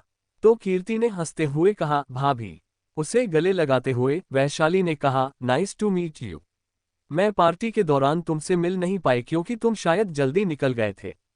कीर्ति मुस्कुराए और कहा, आप बहुत खूबसूरत है भाभी, कोई हैरानी की बात नहीं है कि भाई आपके लिए पागल है।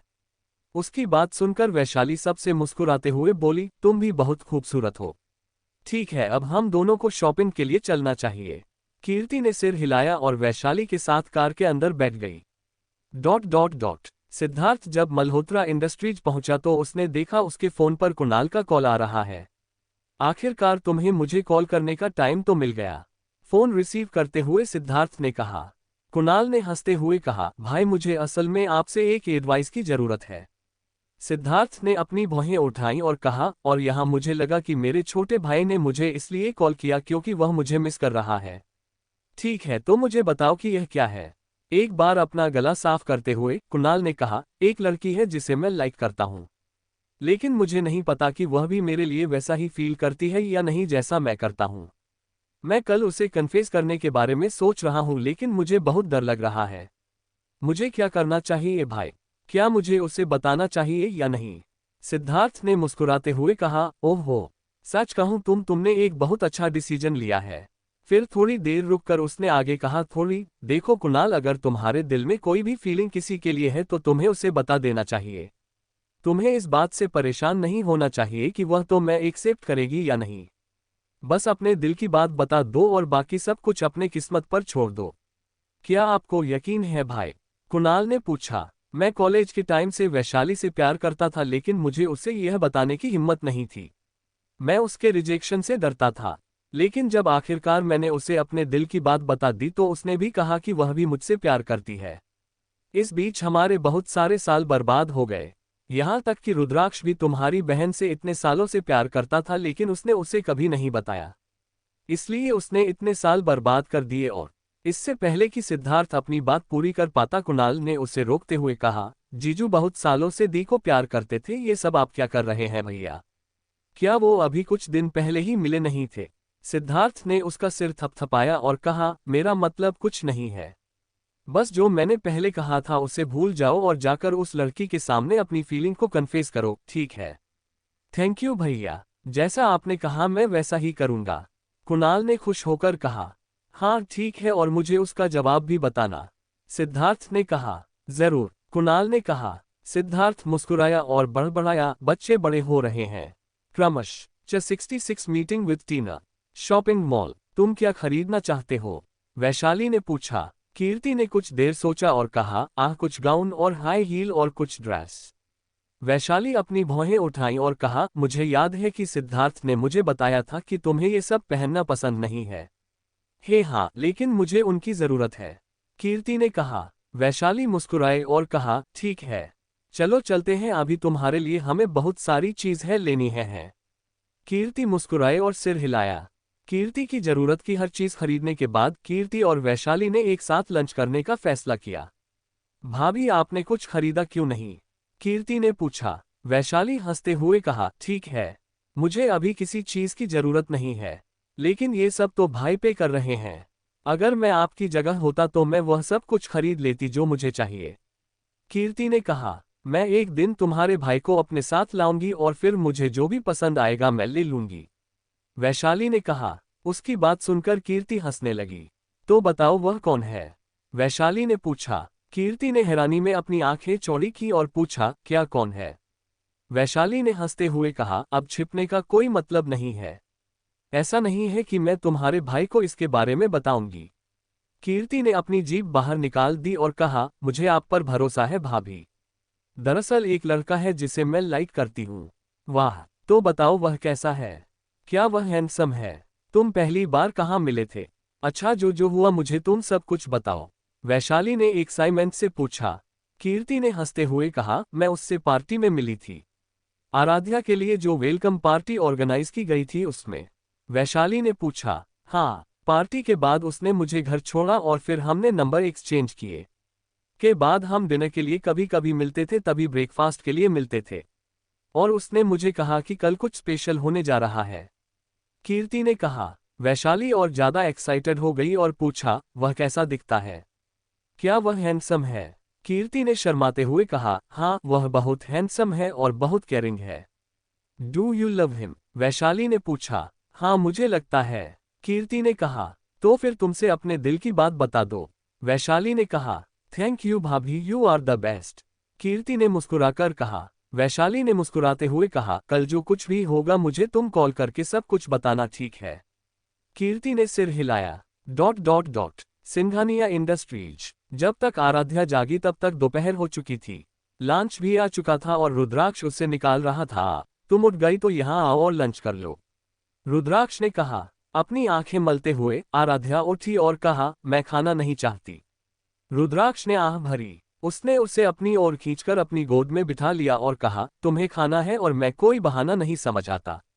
आराध्या ने अपना चेहरा अपनी गर्दन पर दबाते हुए कहा, मुझे कुछ देर ऐसे ही रहने दीजिए, मुझे अच्छा लग रहा है।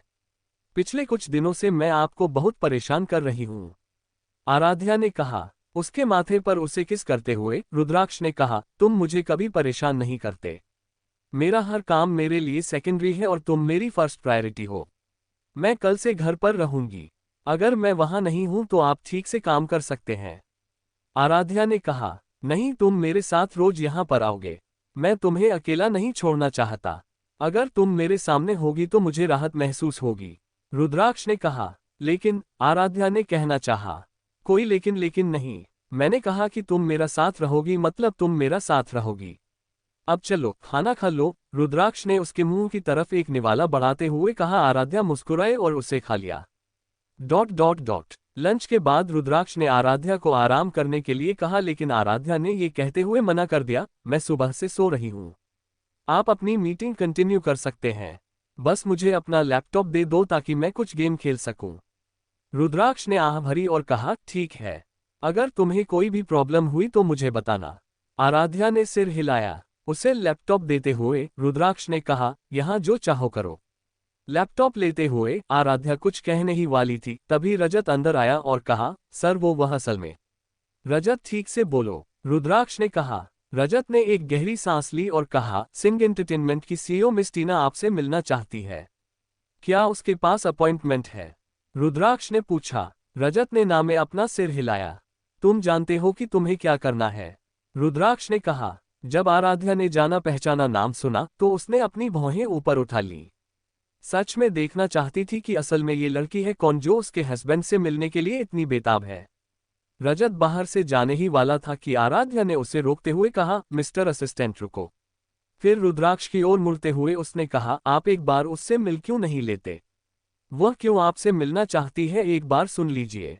उसे अंदर ले आओ, रुद्राक्ष ने कहा। रजत ने सिर हिलाया। रजत को पता था कि रुद्राक्ष बिना किसी अपॉइंटमेंट के कभी भी किसी से नहीं मिलता था, लेकिन आराध्या के एक बार कहने पर वह मान गया। केबिन के बाहर मिनी स्कर्ट और डीप नेक क्रॉप टॉप पहने एक लड़की सोफे पर बैठी थी, जिसमें उसके पूरे क्लीवेज दिख रहे थे। जब रजत बाहर आया तो उसने देखा एक लड़की बहुत ज्यादा रिवीलिंग ड्रेस पहने सोफे पर बैठी है, तो उसने एक आह भरी। पास्ट में बहुत सारी लड़कियां सेक्सी और रिवीलिंग ड्रेस पहनकर रुद्राक्ष से मिलने आती थी, लेकिन रुद्राक्ष ने कभी उनकी तरफ नजर उठाकर भी नहीं देखा। अब जब उसने अपने पसंदीदा लड़की से शादी कर ली और जिससे वह बहुत ज्यादा प्यार करता है, क्या वह फिर भी उम्मीद कर रही थी कि वह रुद्राक्ष उसकी तरफ देखेगा भी? इतना बेकार, रजत ने सोचा। मिस टीना को अंदर भेजो, बॉस उनसे मिलेंगे, रजत ने एक एम्प्लॉय को बताया। ये सुनकर सोफे पर बैठी लड़की मुस्कुरा दी। वह जानबूझकर बिना किसी अपॉइंटमेंट के यहाँ आई थी, क्योंकि वह देखना चाहती थी कि रुद्राक्ष उससे मिलने के लिए राजी होगा या नहीं। और वह सही थी, सभी लड़के एक जैसे हैं। उसके जैसी लड़की को कौन रिजेक्ट करेगा? कोई नहीं करेगा, उसने मन ही मन सोचा। उसने हमेशा रुद्राक्ष के खूबसूरती को एडमायर किया था। उनका हैंडसम चेहरा, सेक्सी बॉडी और कोल्ड पर्सनैलिटी वह है जो उसे सबसे ज्यादा पसंद थी। जब उसने सुना कि उसने शादी कर ली है तो उसे कोई भी प्रॉब्लम नहीं थी। अगर रुद्राक्ष उसे रखेल भी बनाता तो भी वह वैसे ही रहती। उसने पहले भी बहुत बार रुद्राक्ष से मिलने की कोशिश की, इसलिए उसने ग्लोबल एंटरटेनमेंट के सीईओ से मिलने की जिद की थी, लेकिन जब रुद्राक्ष के बदले में समर्थ मीटिंग में आया तो उसने मीटिंग कैंसिल कर दिया। ऐसा नहीं था कि वह समर्थ को पसंद नहीं करती थी। समर्थ भी रुद्राक्ष की तरह हैंडसम था, लेकिन कुछ ऐसा था जो समर्थ के पास नहीं था।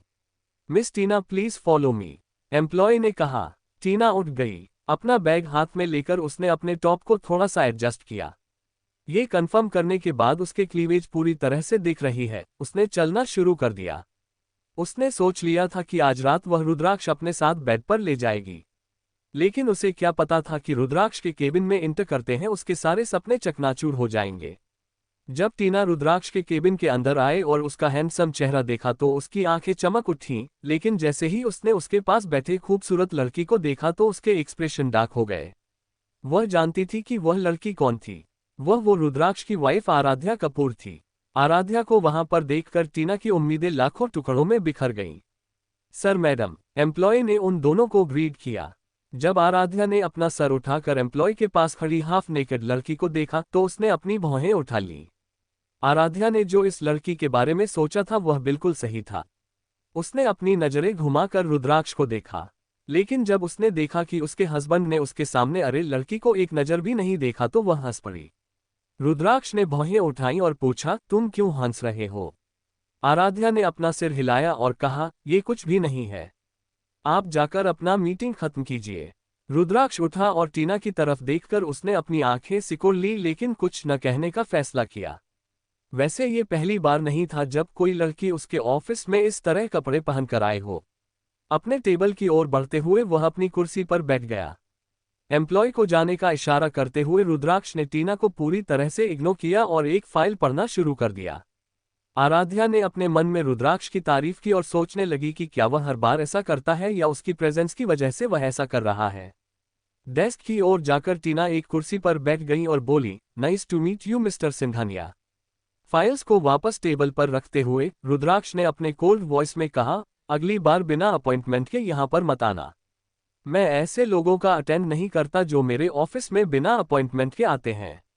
मैं आपको वापस भेजने वाला था, लेकिन मेरी वाइफ ने कहा कि मुझे एक बार मिलना चाहिए। मेरे ऑपोजिट मेरी वाइफ बहुत ही काइंड हार्टेड है, सो प्लीज मेक श्योर यह नेक्स्ट टाइम नहीं होना चाहिए। टीना मुस्कुराए और आराध्य की तरफ मुड़ते हुए उसने कहा, फिर मुझे मिस्टर सिंघानिया से मिलने देने के लिए मिस कपूर को थैंक यू कहना चाहिए। आराध्या मुस्कुराए और सोफे से उठकर उसने कहा, मिस टीना आप काफी हम्बल है। मैंने बस वही किया जो मुझे सही लगा।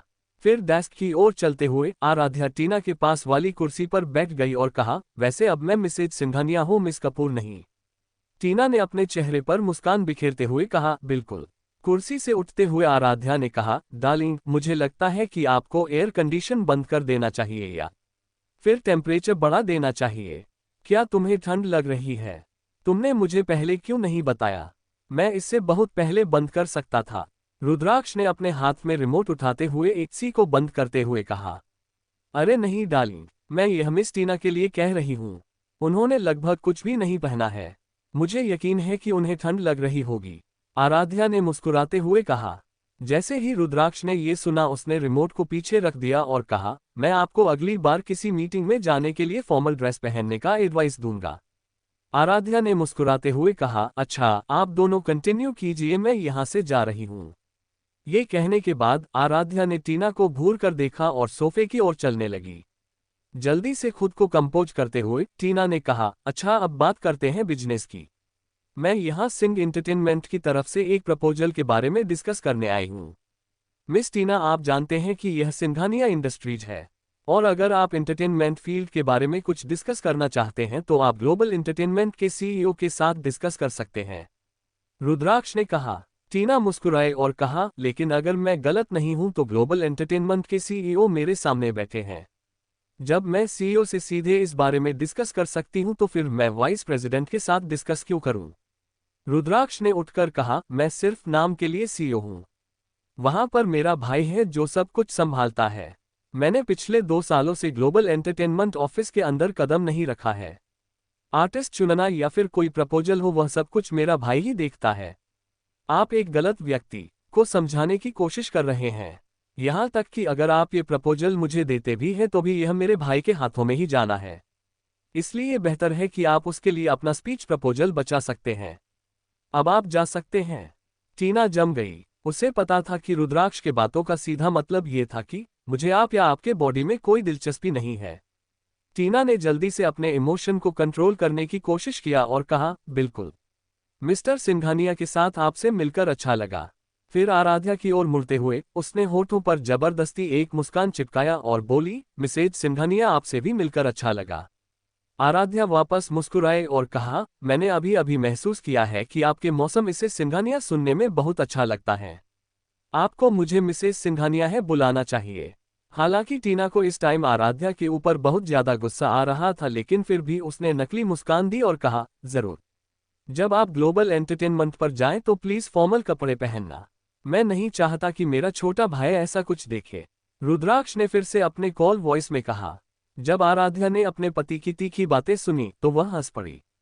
टीना को बहुत ज्यादा एम्बेरसमेंट फील हो रहा था। उसने कभी नहीं सोचा था कि इस मीटिंग का रिजल्ट ऐसा होगा।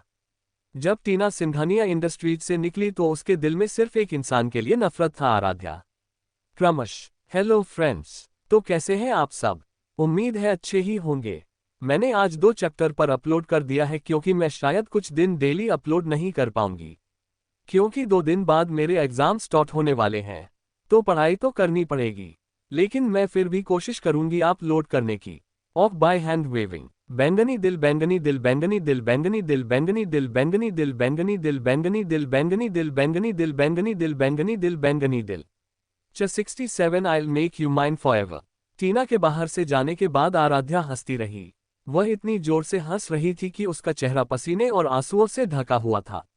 उसको ऐसे देख रुद्राक्ष ने हंसते हुए कहा, आराध्या इतनी जोर से हंसना बंद करो, तुम्हारे पेट में दर्द हो जाएगा। Tears of joy, tears of joy, tears of joy, tears of joy, tears of joy। ये बहुत फनी था। क्या आपने उसका चेहरा देखा? Tears of joy, tears of joy, tears of joy, tears of joy।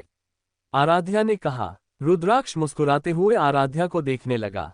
उसने कॉलेज के बाद से उसे इस तरह हंसते हुए नहीं देखा था। वह बहुत खुश और बहुत खूबसूरत लग रही थी।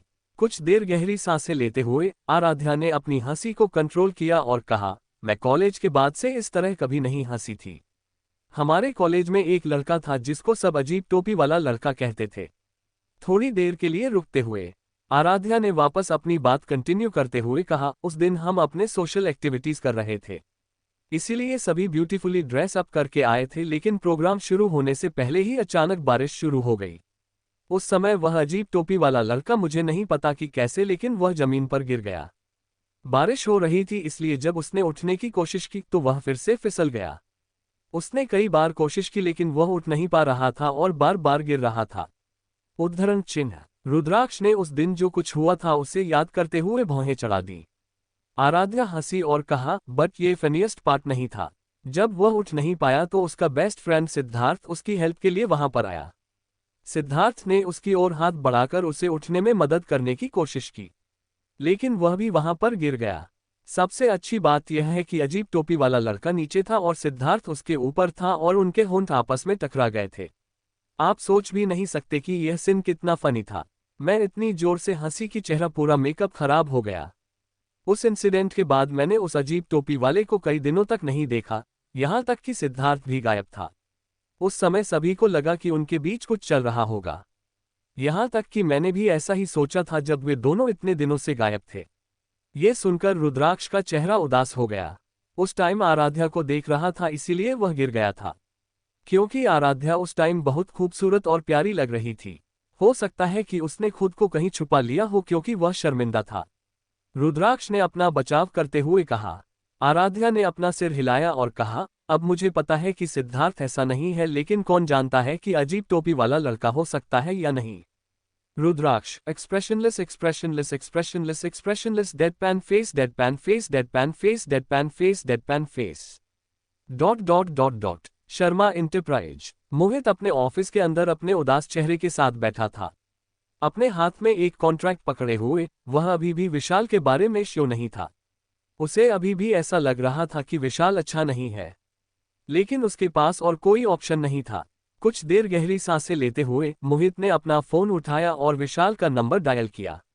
मिस्टर मोहित, मैं आपका ही कॉल का वेट कर रहा था, विशाल ने कहा। मोहित ने अपनी आंखें घुमाई और कहा, कॉन्ट्रैक्ट इज रेडी। आप कभी भी मेरे ऑफिस में आकर इस पर साइन कर सकते हैं, और कुछ टर्म्स एंड कंडीशन है जिसके बारे में मैं बात करना चाहता हूं।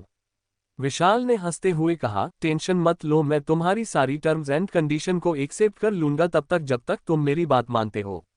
मैं कल सुबह आऊंगा, वेट फॉर मी। इतना कहने के बाद विशाल ने फोन काट दिया। मोहित अभी भी असहज महसूस कर रहा था। उसने विशाल से मिल रही नेगेटिव वाइब्स को इग्नोर करना चाहा लेकिन नहीं कर पाया।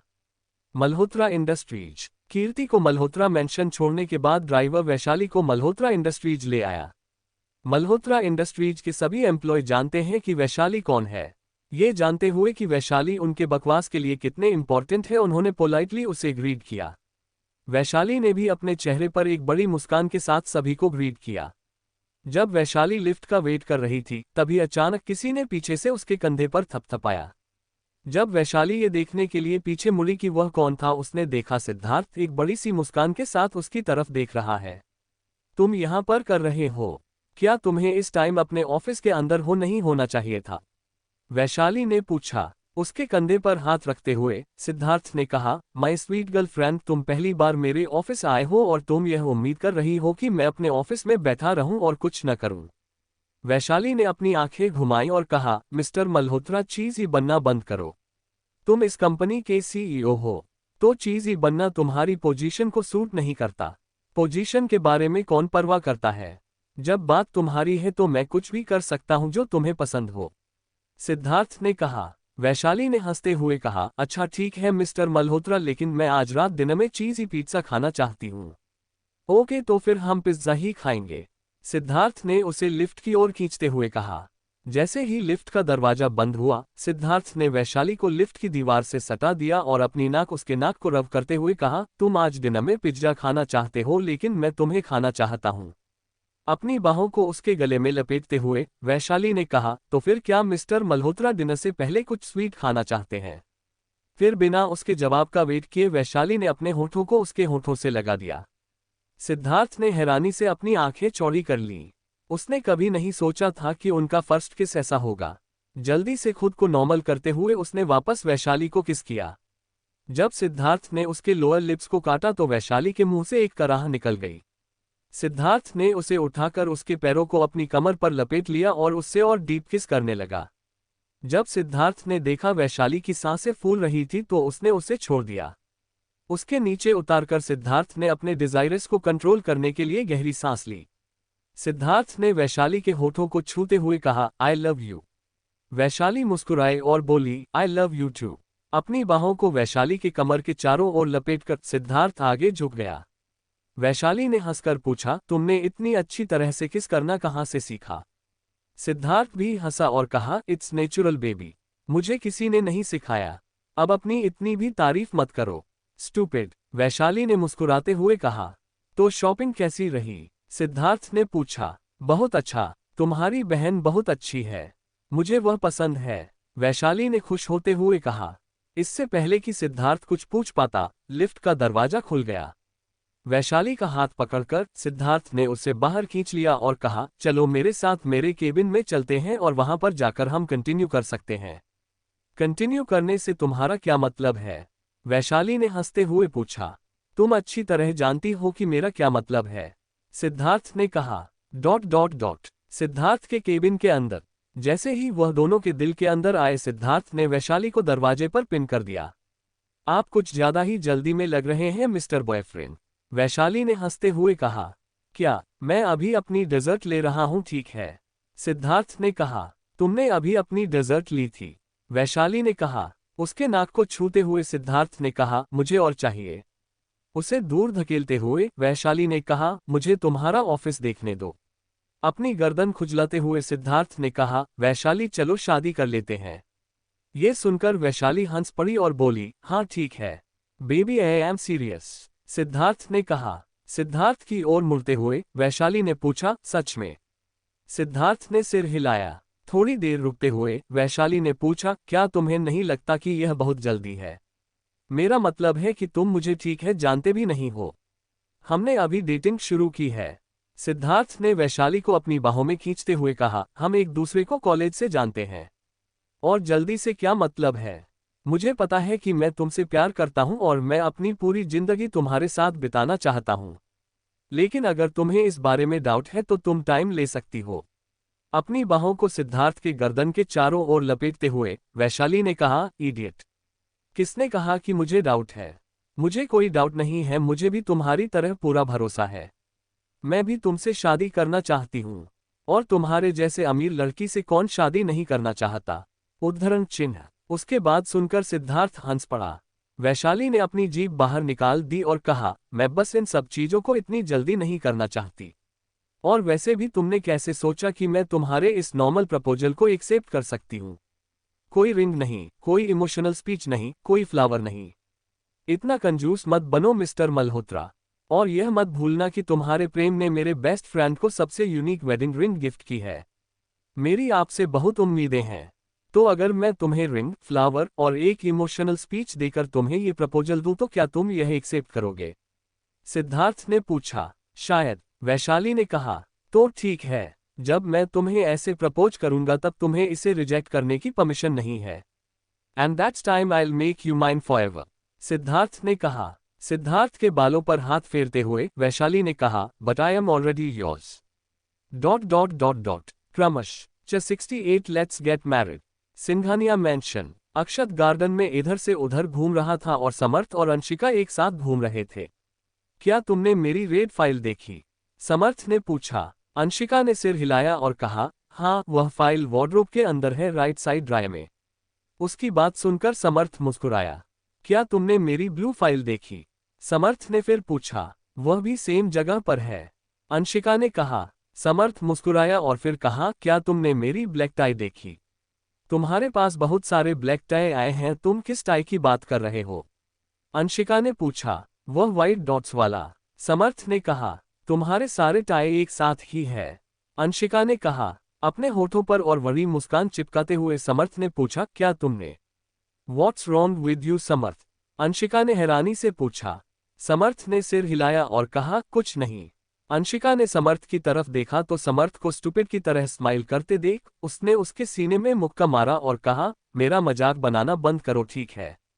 समर्थ ने भौहें चढ़ाते हुए कहा, मैं तुम्हारा मजाक नहीं उड़ा रहा हूं, बस इतना ही। एक गहरी सांस लेकर समर्थ ने आगे कहा, मुझे बहुत अच्छा लगता है क्योंकि तुम्हें पता है कि मेरी सारी चीजें कहाँ हैं। हम एक ही कमरे में रह रहे हैं। मुझे ऐसा फील हो रहा है कि जैसे तुम मेरी वाइफ हो और यह मुझे बहुत अच्छा लग रहा है। अब मैं ऑफिशियली तुम्हें अपना वाइफ बनाने के लिए इंतजार नहीं कर सकता। उसकी बात सुनकर अंशिका मुस्कुराई। उस रात के बाद वह परमानेंटली समर्थ के रूम में शिफ्ट हो गई थी और वही उसका सारा सामान संभालने लगी थी। अपनी बाहों को समर्थ के गले में डालते हुए अंशिका ने कहा, समर्थ चलो शादी कर लेते हैं। समर्थ ने हैरानी में अपनी आंखें चौड़ी की और पूछा, तुमने क्या कहा? अंशिका ने हंसते हुए कहा, चलो शादी कर लेते हैं। समर्थ एक्साइटमेंट में उछल पड़ा और कहा, सच में? क्या तुम सीरियस हो? तुम मजाक तो नहीं कर रहे हो ना? वेट, मुझे कुछ टाइम दो, मेरा सर घूम रहा है। उसकी बात सुनकर अंशिका जोर से हंस पड़ी। इसका मतलब है कि हमारी शादी के बाद में अक्षित का ऑफिशियल फादर बन जाऊंगा? समर्थ ने पूछा। अंशिका ने सिर हिलाया। अंशिका को अपनी बाहों में खींचते हुए समर्थ ने कहा, आई love you Anshika, I love you so much. मैं तुम्हारे और अक्षित के लिए इस वर्ल्ड का बेस्ट फादर और बेस्ट हस्बैंड बनने की कोशिश करूंगा। तुम वर्ल्ड के बेस्ट फादर बन सकते हो लेकिन बेस्ट हस्बैंड का टैग तो पहले ही रुद्राक्ष भाई ने छीन लिया है, अंशिका ने कहा। तो समर्थ ने हंसते हुए कहा, मैं इस बारे में भाई से बात करूंगा, ठीक है? चलो जल्द से जल्द हम दोनों शादी कर लेते हैं। समर्थ अभी उसे सिविल मैरिज ब्यूरो ले जाना चाहता था और उसे अपनी ऑफिशियल वाइफ बनाना चाहता था, लेकिन वह जानता था कि उसे कुछ अक्षित के बारे में कुछ चीजें सेटल करनी पड़ेगी और एक बारे में कुछ उसके बारे में सिर्फ उसका भाई ही कुछ कर सकता है। इसके बाद समर्थ ने रुद्राक्ष से अपनी शादी के बारे में बात करने का डिसीजन लिया। उसे पूरा भरोसा था कि इस कॉम्प्लिकेटेड सिचुएशन में सिर्फ रुद्राक्ष ही उसकी हेल्प कर सकता है। अपनी कार के अंदर बैठकर समर्थ जल्दी से सिंघानिया इंडस्ट्रीज के लिए निकल गया। सिंघानिया इंडस्ट्रीज। कार से बाहर निकलकर समर्थ जल्दी से ऑफिस के अंदर चला आया। उसे देखकर सभी एम्प्लॉइज ने उसे ग्रीट किया। समर्थ और रुद्राक्ष ने कभी भी एक दूसरे के बिजनेस में इंटरफेयर नहीं किया था। समर्थ भी एक बहुत ही काबिल बिजनेसमैन था। एंटरटेनमेंट वर्ल्ड में बिजनेस चलाना आसान नहीं था, लेकिन समर्थ ने इसे बखूबी संभाला। उसके गाइडलाइंस में ग्लोबल एंटरटेनमेंट फील्ड की टॉप एजेंसियों में से एक था। सभी टॉप और फेमस एक्टर, मॉडल, सिंगर और डांसर ग्लोबल एंटरटेनमेंट के साथ इन्वॉल्व थे। लेकिन समर्थ को लगता था कि रुद्राक्ष उससे कहीं ज्यादा समझदार है, इसीलिए कोई भी फैसला लेने से पहले वह हमेशा रुद्राक्ष से एडवाइस लेता था। जब समर्थ लिफ्ट से बाहर निकला तो रजत दौड़ते हुए उसकी ओर आया और कहा, मिस्टर सिंघानिया। समर्थ ने अपनी आंखें घुमाई और कहा, स्टॉप इट रजत, कितनी बार मुझे तुम्हें मेरे नाम से बुलाने के लिए कहना होगा? अपना सिर खुजलाते हुए रजत ने कहा, मैं भूल गया। भाई कहाँ है? समर्थ ने पूछा। बॉस लेडी बॉस के साथ ऑफिस के अंदर है, रजत ने कहा। ओह बढ़िया, समर्थ ने कहा। केबिन के अंदर। जब समर्थ केबिन के अंदर आया तो उसने देखा आराध्या सोफे पर बैठी है और रुद्राक्ष कुछ फाइल्स पढ़ने में बिजी है। भाभी, समर्थ ने कहा। आराध्या उसकी तरफ देखते मुस्कुराए और पूछा, क्या अंशिका तुम्हारे साथ है? समर्थ ने सिर हिलाया और कहा, नहीं, मैं अकेला हूं। तुम क्या चाहते हो समर्थ? रुद्राक्ष ने पूछा। क्या मैं बिना किसी वजह के अपने भाई से मिलने नहीं आ सकता? समर्थ ने कहा। रुद्राक्ष ने अपनी भौहें उठाई। सोफे की ओर चलते हुए वह आराध्या के पास बैठ गया और कहा, ठीक है, अब जब तुम मुझसे मिल चुके हो तो तुम जा सकते हो। ये सुनकर आराध्या ने रुद्राक्ष की तरफ देखा और कहा, ये सब आप क्या कर रहे हैं?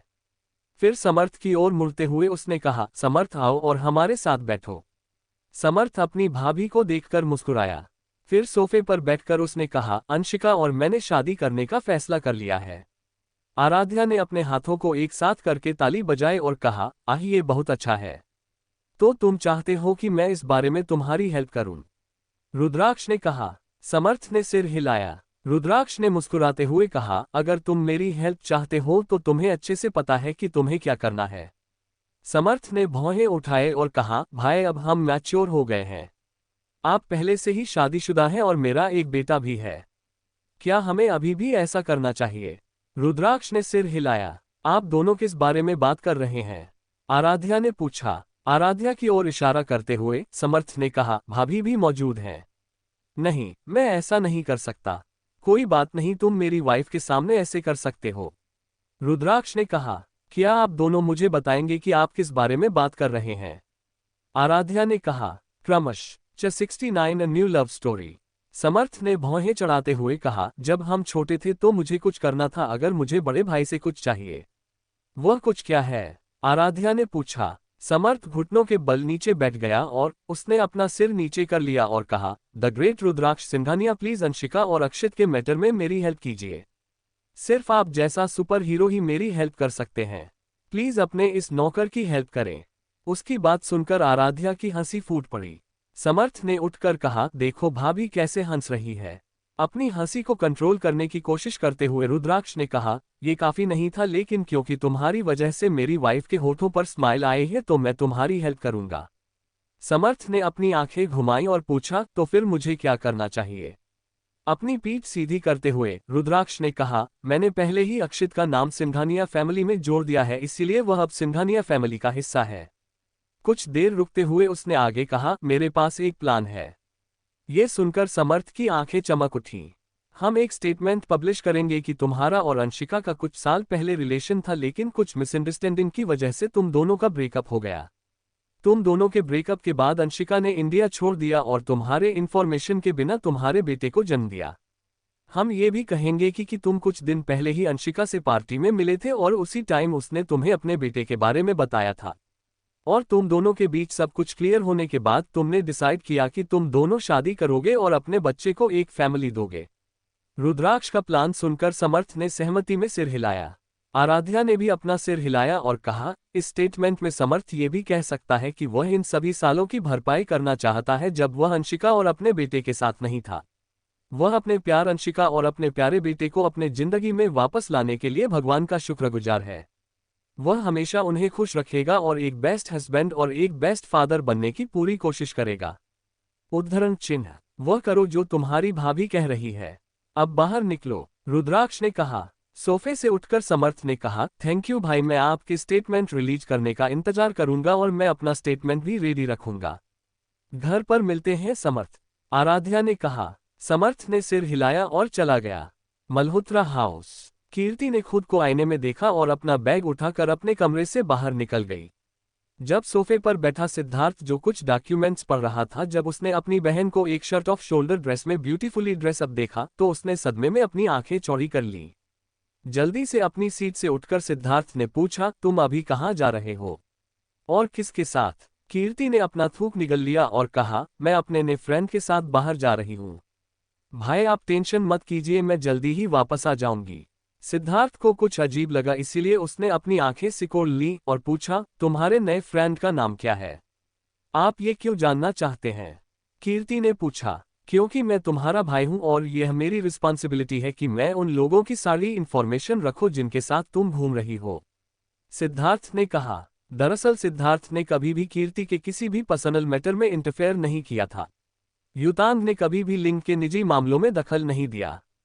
इसके अलावा उसने कभी भी अपने बहन को सोशल लोगों की तरह कोई मेकअप या फैंसी ड्रेस पहने नहीं देखा था, इसलिए उसने कभी नोटिस नहीं किया कि उसकी बहन कितनी खूबसूरत है।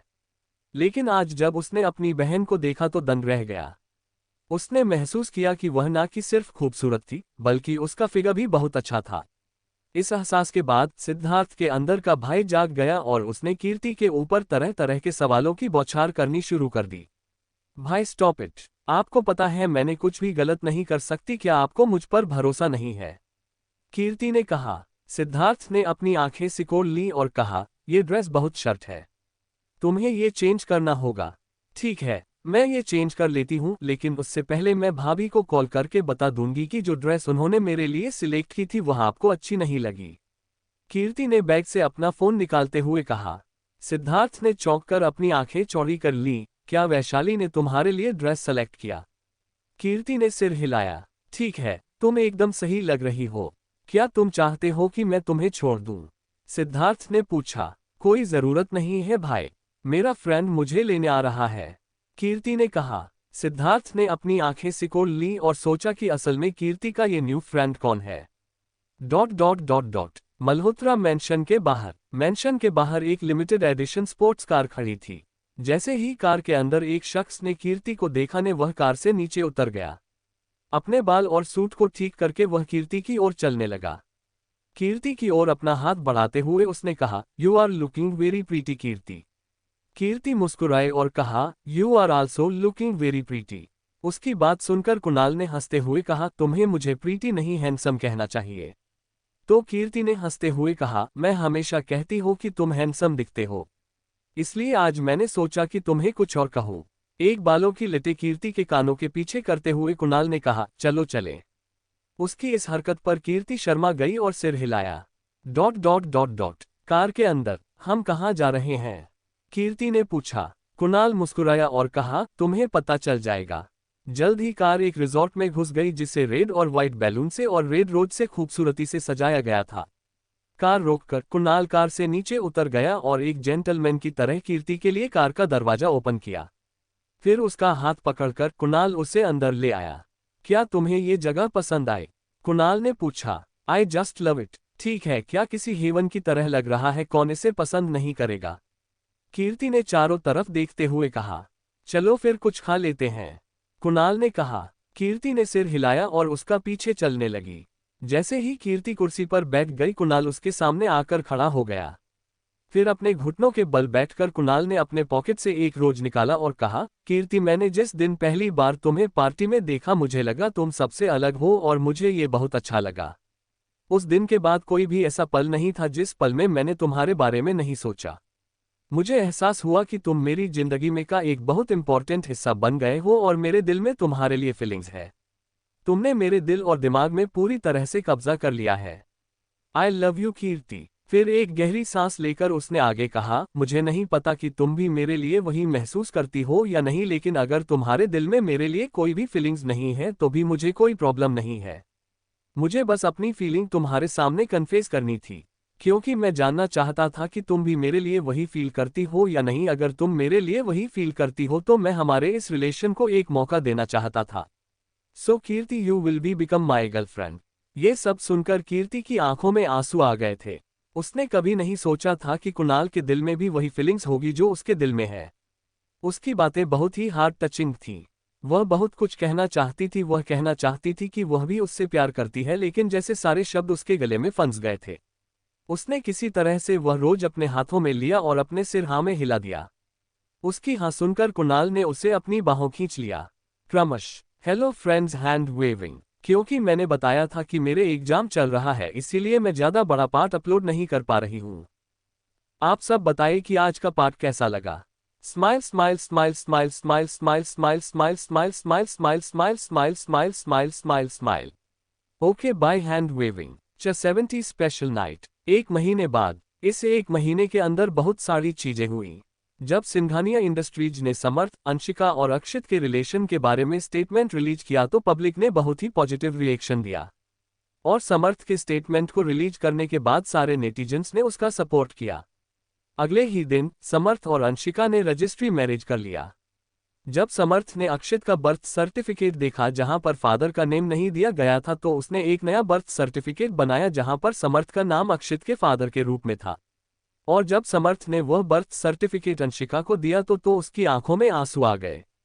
समर को अपनी जिंदगी में पाने के लिए वह खुद को खुशकिस्मत समझती थी। वहीं दूसरी तरफ शर्मा एंटरप्राइज भी फिर से ऊपर उठ रहा था। उनके शेयरों की कीमत में भी इंप्रूव हो रहा था। कॉन्ट्रैक्ट साइन करते टाइम विशाल ने मोहित से उसकी पहचान सीक्रेट रखने के लिए कहा। विशाल शर्मा एंटरप्राइज को हर तरह के फंड के साथ हेल्प करेगा जिसकी उन्हें जरूरत थी, लेकिन बदले में मोहित को वह सब करना होगा जो विशाल चाहता है। मोहित उसकी बात मानना तो नहीं चाहता था, लेकिन उसके पास कोई और ऑप्शन भी नहीं था, इसलिए उसे उसकी बातों को मानना ही पड़ा। वहीं मिस्टर एंड मिसेस मल्होत्रा लोग वेकेशन पर बाहर चले गए थे और सिद्धार्थ अब सब कुछ संभाल रहा था। जैसा कि सिद्धार्थ ने कहा कि वह वैशाली को घर ले आया। वैशाली से मिलने के बाद मिस्टर एंड मिसेज मल्होत्रा भी उसे पसंद करते थे। वैशाली से मिलने के बाद मिसेज मल्होत्रा ने और अधिक राहत महसूस की। घर के मैटर को वैशाली के हाथों में सौंपते हुए वह हल्के कंधों के साथ घर से निकली। उस दिन के बाद से वैशाली रोज मल्होत्रा मेंशन विजिट करती थी। Present Singhania palace. आराध्या अब रिकवर हो चुकी थी। उसके घाव पूरी तरह से ठीक हो गए थे। वह अपना ज्यादातर टाइम सिंघानिया पैलेस से ज्यादा रुद्राक्ष के ऑफिस में स्पेंड करती थी। वह घर पर रहना चाहती थी, लेकिन रुद्राक्ष ने उसकी बात मानने के लिए साफ मना कर दिया। आखिरकार आज लगभग 50 किस करने के बाद रुद्राक्ष ने आराध्या को पैलेस रहने दिया। गार्डन में आराध्या एक कुर्सी पर बैठी मेड को पौधों को पानी देते देख रही थी। आराध्या, तुम आज कैसा फील कर रही हो? साक्षी जी ने पूछा। मैं बहुत फ्रेश फील कर रही हूँ। पूरे दिन रुद्राक्ष के साथ ऑफिस में रहना बहुत बोरिंग था, आराध्या ने मुस्कुराते हुए कहा। बगल में एक कुर्सी पर बैठते हुए साक्षी जी ने पूछा, तुम्हारे और रुद्राक्ष के बीच चीजें कैसी चल रही हैं? उनकी बात सुनकर आराध्या मुस्कुराए। तुम्हारे चेहरे की मुस्कान देखकर मुझे लग रहा है तुम दोनों के बीच सारी चीजें ठीक हैं, साक्षी जी ने कहा। फिर आराध्या के कंधे पर हाथ रखते हुए उन्होंने आगे कहा, आराध्या, तुम मेरी बहू हो, लेकिन मैं तुम्हें अपनी बेटी मानती हूँ। तुम्हारे रुद्राक्ष, समर्थ, कौल, अंशिका के बीच मैंने कभी भी कोई अंतर नहीं किया। मैं तुम सभी से इक्वली प्यार करती हूँ, लेकिन एक माँ होने के नाते मैं तुमसे कुछ बात करना चाहती हूँ जो बहुत इंपॉर्टेंट है। आराध्या साक्षी जी की ओर मुड़ गई और कहा, मॉम, आप जो भी कहना चाहती है कह सकती है, मैं आपकी सारी बातें सुनूंगी। उसका हाथ पकड़कर साक्षी जी ने कहा, मैं तुम्हारे और रुद्राक्ष के रिश्ते के बारे में बात करना चाहती हूँ। थोड़ी देर के लिए रुकते हुए उन्होंने आगे कहा, मुझे पता है ये तुम दोनों का मैटर है और मुझे इसमें इंटरफेयर नहीं करना चाहिए, लेकिन मैं फिर भी कर रही हूँ। तो फिर तुम मुझे बताओ आराध्या, तुम्हें क्या लगता है रुद्राक्ष ने क्यों तुमसे शादी की है? आराध्या ने 2 बार पलके झपकाए और कहा, उस समय उसने मुझसे कहा था कि वह मोहित से बदला लेना चाहता है। साक्षी जी मुस्कुराए और कुछ नहीं बोली। कुछ देर सोचते हुए आराध्या ने हैरानी में अपनी आंखें चौड़ी की और कहा, वह उस समय झूठ बोल रहा था। मेरा मतलब है कि मोहित से बदला लेने के लिए उसे मेरी जरूरत क्यों होगी? हाँ, वह झूठ बोल रहा था। यही असली वजह नहीं था जिसकी वजह से उसने तुमसे शादी की, साक्षी जी ने कहा। तो फिर असली वजह क्या थी मॉम? आराध्या ने पूछा। आराध्या, रुद्राक्ष तुमसे बहुत सालों से प्यार करता था, लेकिन उसमें तुम्हें बताने की हिम्मत नहीं थी। हम सभी इस बारे में जानते थे, इसलिए हम बहुत खुश हुए जब हमने सुना कि रुद्राक्ष ने आखिरकार तुमसे शादी कर ली है, साक्षी जी ने कहा। आराध्या वहीं पर जम गई और सोचने लगी, कई साल जब वे पहाड़ी पर मिले थे तो क्या ये पहली बार नहीं था? जब उसने सुना कि तुम्हारी शादी मोहित के साथ हो रहा है तो वह बहुत टूट गया था। वह कई दिनों तक घर नहीं आया और अपना पूरा टाइम हुआ अभी ऑफिस में ही स्पेंड करता था। यहाँ तक कि वह ठीक से खाता भी नहीं था, साक्षी जी ने कहा। लेकिन वह मुझे तो याद नहीं आ रहा कि मैं उससे पहले भी मिली थी, आराध्या ने कहा। वह कब और कैसे तुमसे मिला था और कैसे मुझे तुमसे प्यार होगा, मैं सजेशन दूंगी कि तुम उसके बताने का इंतजार करो, साक्षी जी ने कहा। जिंदगी में बहुत मुश्किल होता है किसी ऐसे इंसान को ढूंढना जो तुमसे बहुत प्यार करता हो, जो तुम्हारा इंतजार करने को तैयार हो, और आराध्या तुम बहुत किस्मत वाली हो जो तुम्हें अपना प्यार मिल गया। मैंने अपनी आंखों से देखा है कि मेरे बेटा तुमसे कितना प्यार करता है, साक्षी जी ने आराध्या की तरफ देखते हुए कहा। आराध्या ने कुछ नहीं कहा क्योंकि वो खुद को तैयार करने की कोशिश कर रही थी। क्यों, क्या तुम्हें ऐसा नहीं लगता कि रुद्राक्ष के घर में जो कुछ भी है वह सब तुम्हारी पसंदीदा है, जिसे तुम पसंद करती हो? यहाँ तक कि रुद्र के रूम का कलर भी तुम्हारे पसंद का है, चाहे वह बेडसाइड लैंप हो या एक छोटा हैंड टॉवल। रुद्राक्ष ने सब कुछ सिर्फ तुम्हारे पसंद के हिसाब से खरीदा, साक्षी जी ने कहा। अब जब आराध्या ने उन चीजों के बारे में सोचा जो उसने सिंघानिया मेंशन में देखी थी, तो साक्षी जी की सारी बातें उसे समझ में आ गई। आराध्या इस हद तक हैरान थी कि उसे नहीं पता था कि अब उसे क्या करना चाहिए। उसने इतने सालों से तुम्हारा इंतजार किया है आराध्या, तो उसे तुम्हें हमेशा के लिए अपना बनाने के लिए उसे और कब तक इंतजार करना चाहिए, साक्षी जी ने कहा। साक्षी जी क्या कहना चाहती थी, ये समझकर आराध्या का चेहरा लाल हो गया। ऐसा नहीं है कि मैं तुम दोनों के मैरिड लाइफ में इंटरफेयर करने की कोशिश कर रही हूँ। मैं बस ये चाहती हूँ कि तुम दोनों खुश रहो। तुम दोनों एक दूसरे से प्यार करते हो तो तुम्हें अगला कदम उठाने से क्या रोक रहा है, साक्षी जी ने पूछा। फिर अपनी सीट से उठकर साक्षी जी ने कहा, मैंने आज तुमसे जो भी कहा उसके बारे में सोचो और अपनी मर्जी के मुताबिक चीजों को आगे बढ़ाओ। और मैं चाहती हूं कि तुम रुद्र को हमारे इस बात के बारे में मत बताना और उसे कुछ बताने के लिए फोर्स मत करना। जब सही टाइम आएगा तो वह तुम्हें खुद बता देगा। और हाँ, मुझे जल्दी से जल्दी एक पोता आया पोती चाहिए। आराध्या शर्मा गई और अपना सिर नीचे कर लिया। साक्षी जी ने हंसते हुए कहा, याद रखना कि तुम्हारे मॉम और डैड बूढ़े हो रहे हैं। हमें ज्यादा देर इंतजार मत कराओ। आराध्या ने सिर हिलाया। Dot dot dot dot dot. Sakshi ji के वहां से जाने के बाद आराध्या रुद्राक्ष के बारे में सोचते हुए थोड़ी देर गार्डन में बैठी रही। जब उसने उस टाइम के बारे में सोचा जो उन्होंने एक साथ बिताया था, तो वह मुस्कुराए। मॉम सही कह रही है। हम पहले से ही शादीशुदा हैं तो अपने आप को पीछे रखने की क्या बात है। आराध्या ने सोचा। वह सीट से उठकर अपने बेडरूम की ओर दौड़ी। Dot dot dot dot. Bedroom के अंदर घड़ी की ओर देखते हुए आराध्या ने कहा, ठीक है, अभी सुबह के 10:30 बजे हैं। मेरे पास बहुत टाइम है। उसने अपना फोन उठाकर उसने सबसे पहले सार्थक को फोन किया। हेलो भाभी, सार्थक ने कहा। सार्थक, क्या तुम हॉस्पिटल में हो? आराध्या ने पूछा। हाँ, सार्थक ने कहा। अच्छा, मैं 15 मिनट के अंदर वहां पर आ रही हूँ। मुझे अपने इंजरी को चेक कराना है और साथ ही मैं तुमसे कुछ सवाल पूछना चाहती हूँ। ओह, रुद्राक्ष को हमारे इस मीटिंग के बारे में मत बताना बाय। ये कहने के बाद आराध्या ने फोन काट दिया। कबर्ड की ओर बढ़ते हुए उसने एक सादी टी शर्ट और जीन्स पकड़ी और वॉशरूम के अंदर चली गई। उसे यह कंफर्म करना था कि उसकी बॉडी अब ठीक है या नहीं, इसलिए उसे सार्थक से मिलना पड़ा। अगर उसने पहले खुद की जांच नहीं कराई तो वह कंफर्म थी कि रुद्राक्ष उसे नहीं छुएंगे।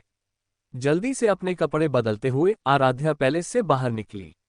Dot dot dot dot. Hospital. ठीक 15 मिनट बाद सार्थक ने जैसे ही आराध्या को देखा वह मुस्कुराया और कहा, अरे भाभी। आराध्या ने मुस्कुराते हुए कहा, मैं चाहती हूं कि तुम मेरे से जल्दी से चेक करके बताओ कि सब कुछ ठीक है या नहीं। आराध्या को अपने आप को चेक करने के लिए कितने एक्साइटेड देखकर सार्थक ने सोचा कि क्या हुआ होगा, इसीलिए उसने पूछा, भाभी, क्या आपको किसी तरह की बेचैनी, चक्कर आना या कुछ और महसूस हो रहा है? आराध्या ने सिर हिलाया और कहा, नहीं। सार्थक ने अपनी भौहें उठाई और पूछा, तो फिर आप अचानक अपनी बॉडी चेक क्यों करवाना चाहती हो? आपके हस्बैंड ने मुझे कल आपके चेकअप के लिए सिंघानिया पैलेस आने के लिए कहा था। आराध्या ने अपना निचला होंठ काटा और कहा, कल या आज वही बात है। और देखो, मैंने तुम्हारा काम आसान कर दिया है। अब तुम्हें सिंघानिया पैलेस तक आने की जरूरत नहीं है। सार्थक ने सिर हिलाया और कहा, ठीक है, मैं जल्दी से आपका चेकअप पूरा कर दूंगा। Dot dot dot dot. आधे घंटे के बाद आराध्या की रिपोर्ट सार्थक के हाथ में थी और वह उन्हें देख रहा था। सब ठीक लगता है। आपका घाव पूरी तरह से ठीक हो गया है, सार्थक ने कहा। आराध्या ने अपना माथा खुजाया और पूछा, तो मैं जो चाहूं वो कर सकती हूं? सार्थक ने सिर हिलाया और कहा, हाँ, आप जो चाहे कर सकते हैं। आप जो चाहे खा सकते हैं। मेरा मतलब यह नहीं था, आराध्या ने कहा। फिर सार्थक ने पूछा। आराध्या ने कुछ गहरी सांसें ली और पूछा, क्या मेरा मतलब हम कर सकते हैं? क्या हम? ओह भाभी, आप हमारे साथ पार्टी करना चाहते हैं? हाँ कूल, मैं सिद्धार्थ को कॉल करता हूँ और फिर आप रुद्राक्ष को कॉल करना, फिर हम साथ में पार्टी कर सकते हैं, सार्थक ने कहा। नहीं, मेरा मतलब यह नहीं था, आराध्या ने कहा। फिर उसने गहरी सांस ली और क्लियर की सब कुछ बताने का फैसला किया। क्या मैं और रुद्राक्ष फिजिकल हो सकते हैं? क्या मेरी बॉडी उस चीज को संभालने के लिए स्ट्रांग है? आराध्या ने पूछा। सार्थक उसकी बात सुनकर वहीं पर जम गया। कई बार खांसते हुए उसने कहा, खांसी एह भाभी, आप दोनों ये कर सकते हो, लेकिन आप दोनों ज्यादा रफ नहीं हो सकते। आराध्या का चेहरा अब तक लाल हो गया था। ये उसके लिए शर्मनाक था। वह सिर्फ अपना सिर हिला सकती थी। ठीक है, फिर मुझे अब जाना चाहिए। और रुद्राक्ष को इस बारे में मत बताना, ठीक है? सार्थक ने सिर हिलाया। जैसे ही सार्थक ने आराध्या को जाते हुए देखा, वह मुस्कुराया और बड़बड़ाया, रुद्राक्ष, आज की रात तुम्हारे लिए बहुत स्पेशल होने वाली है। क्रमश। Dot dot dot dot.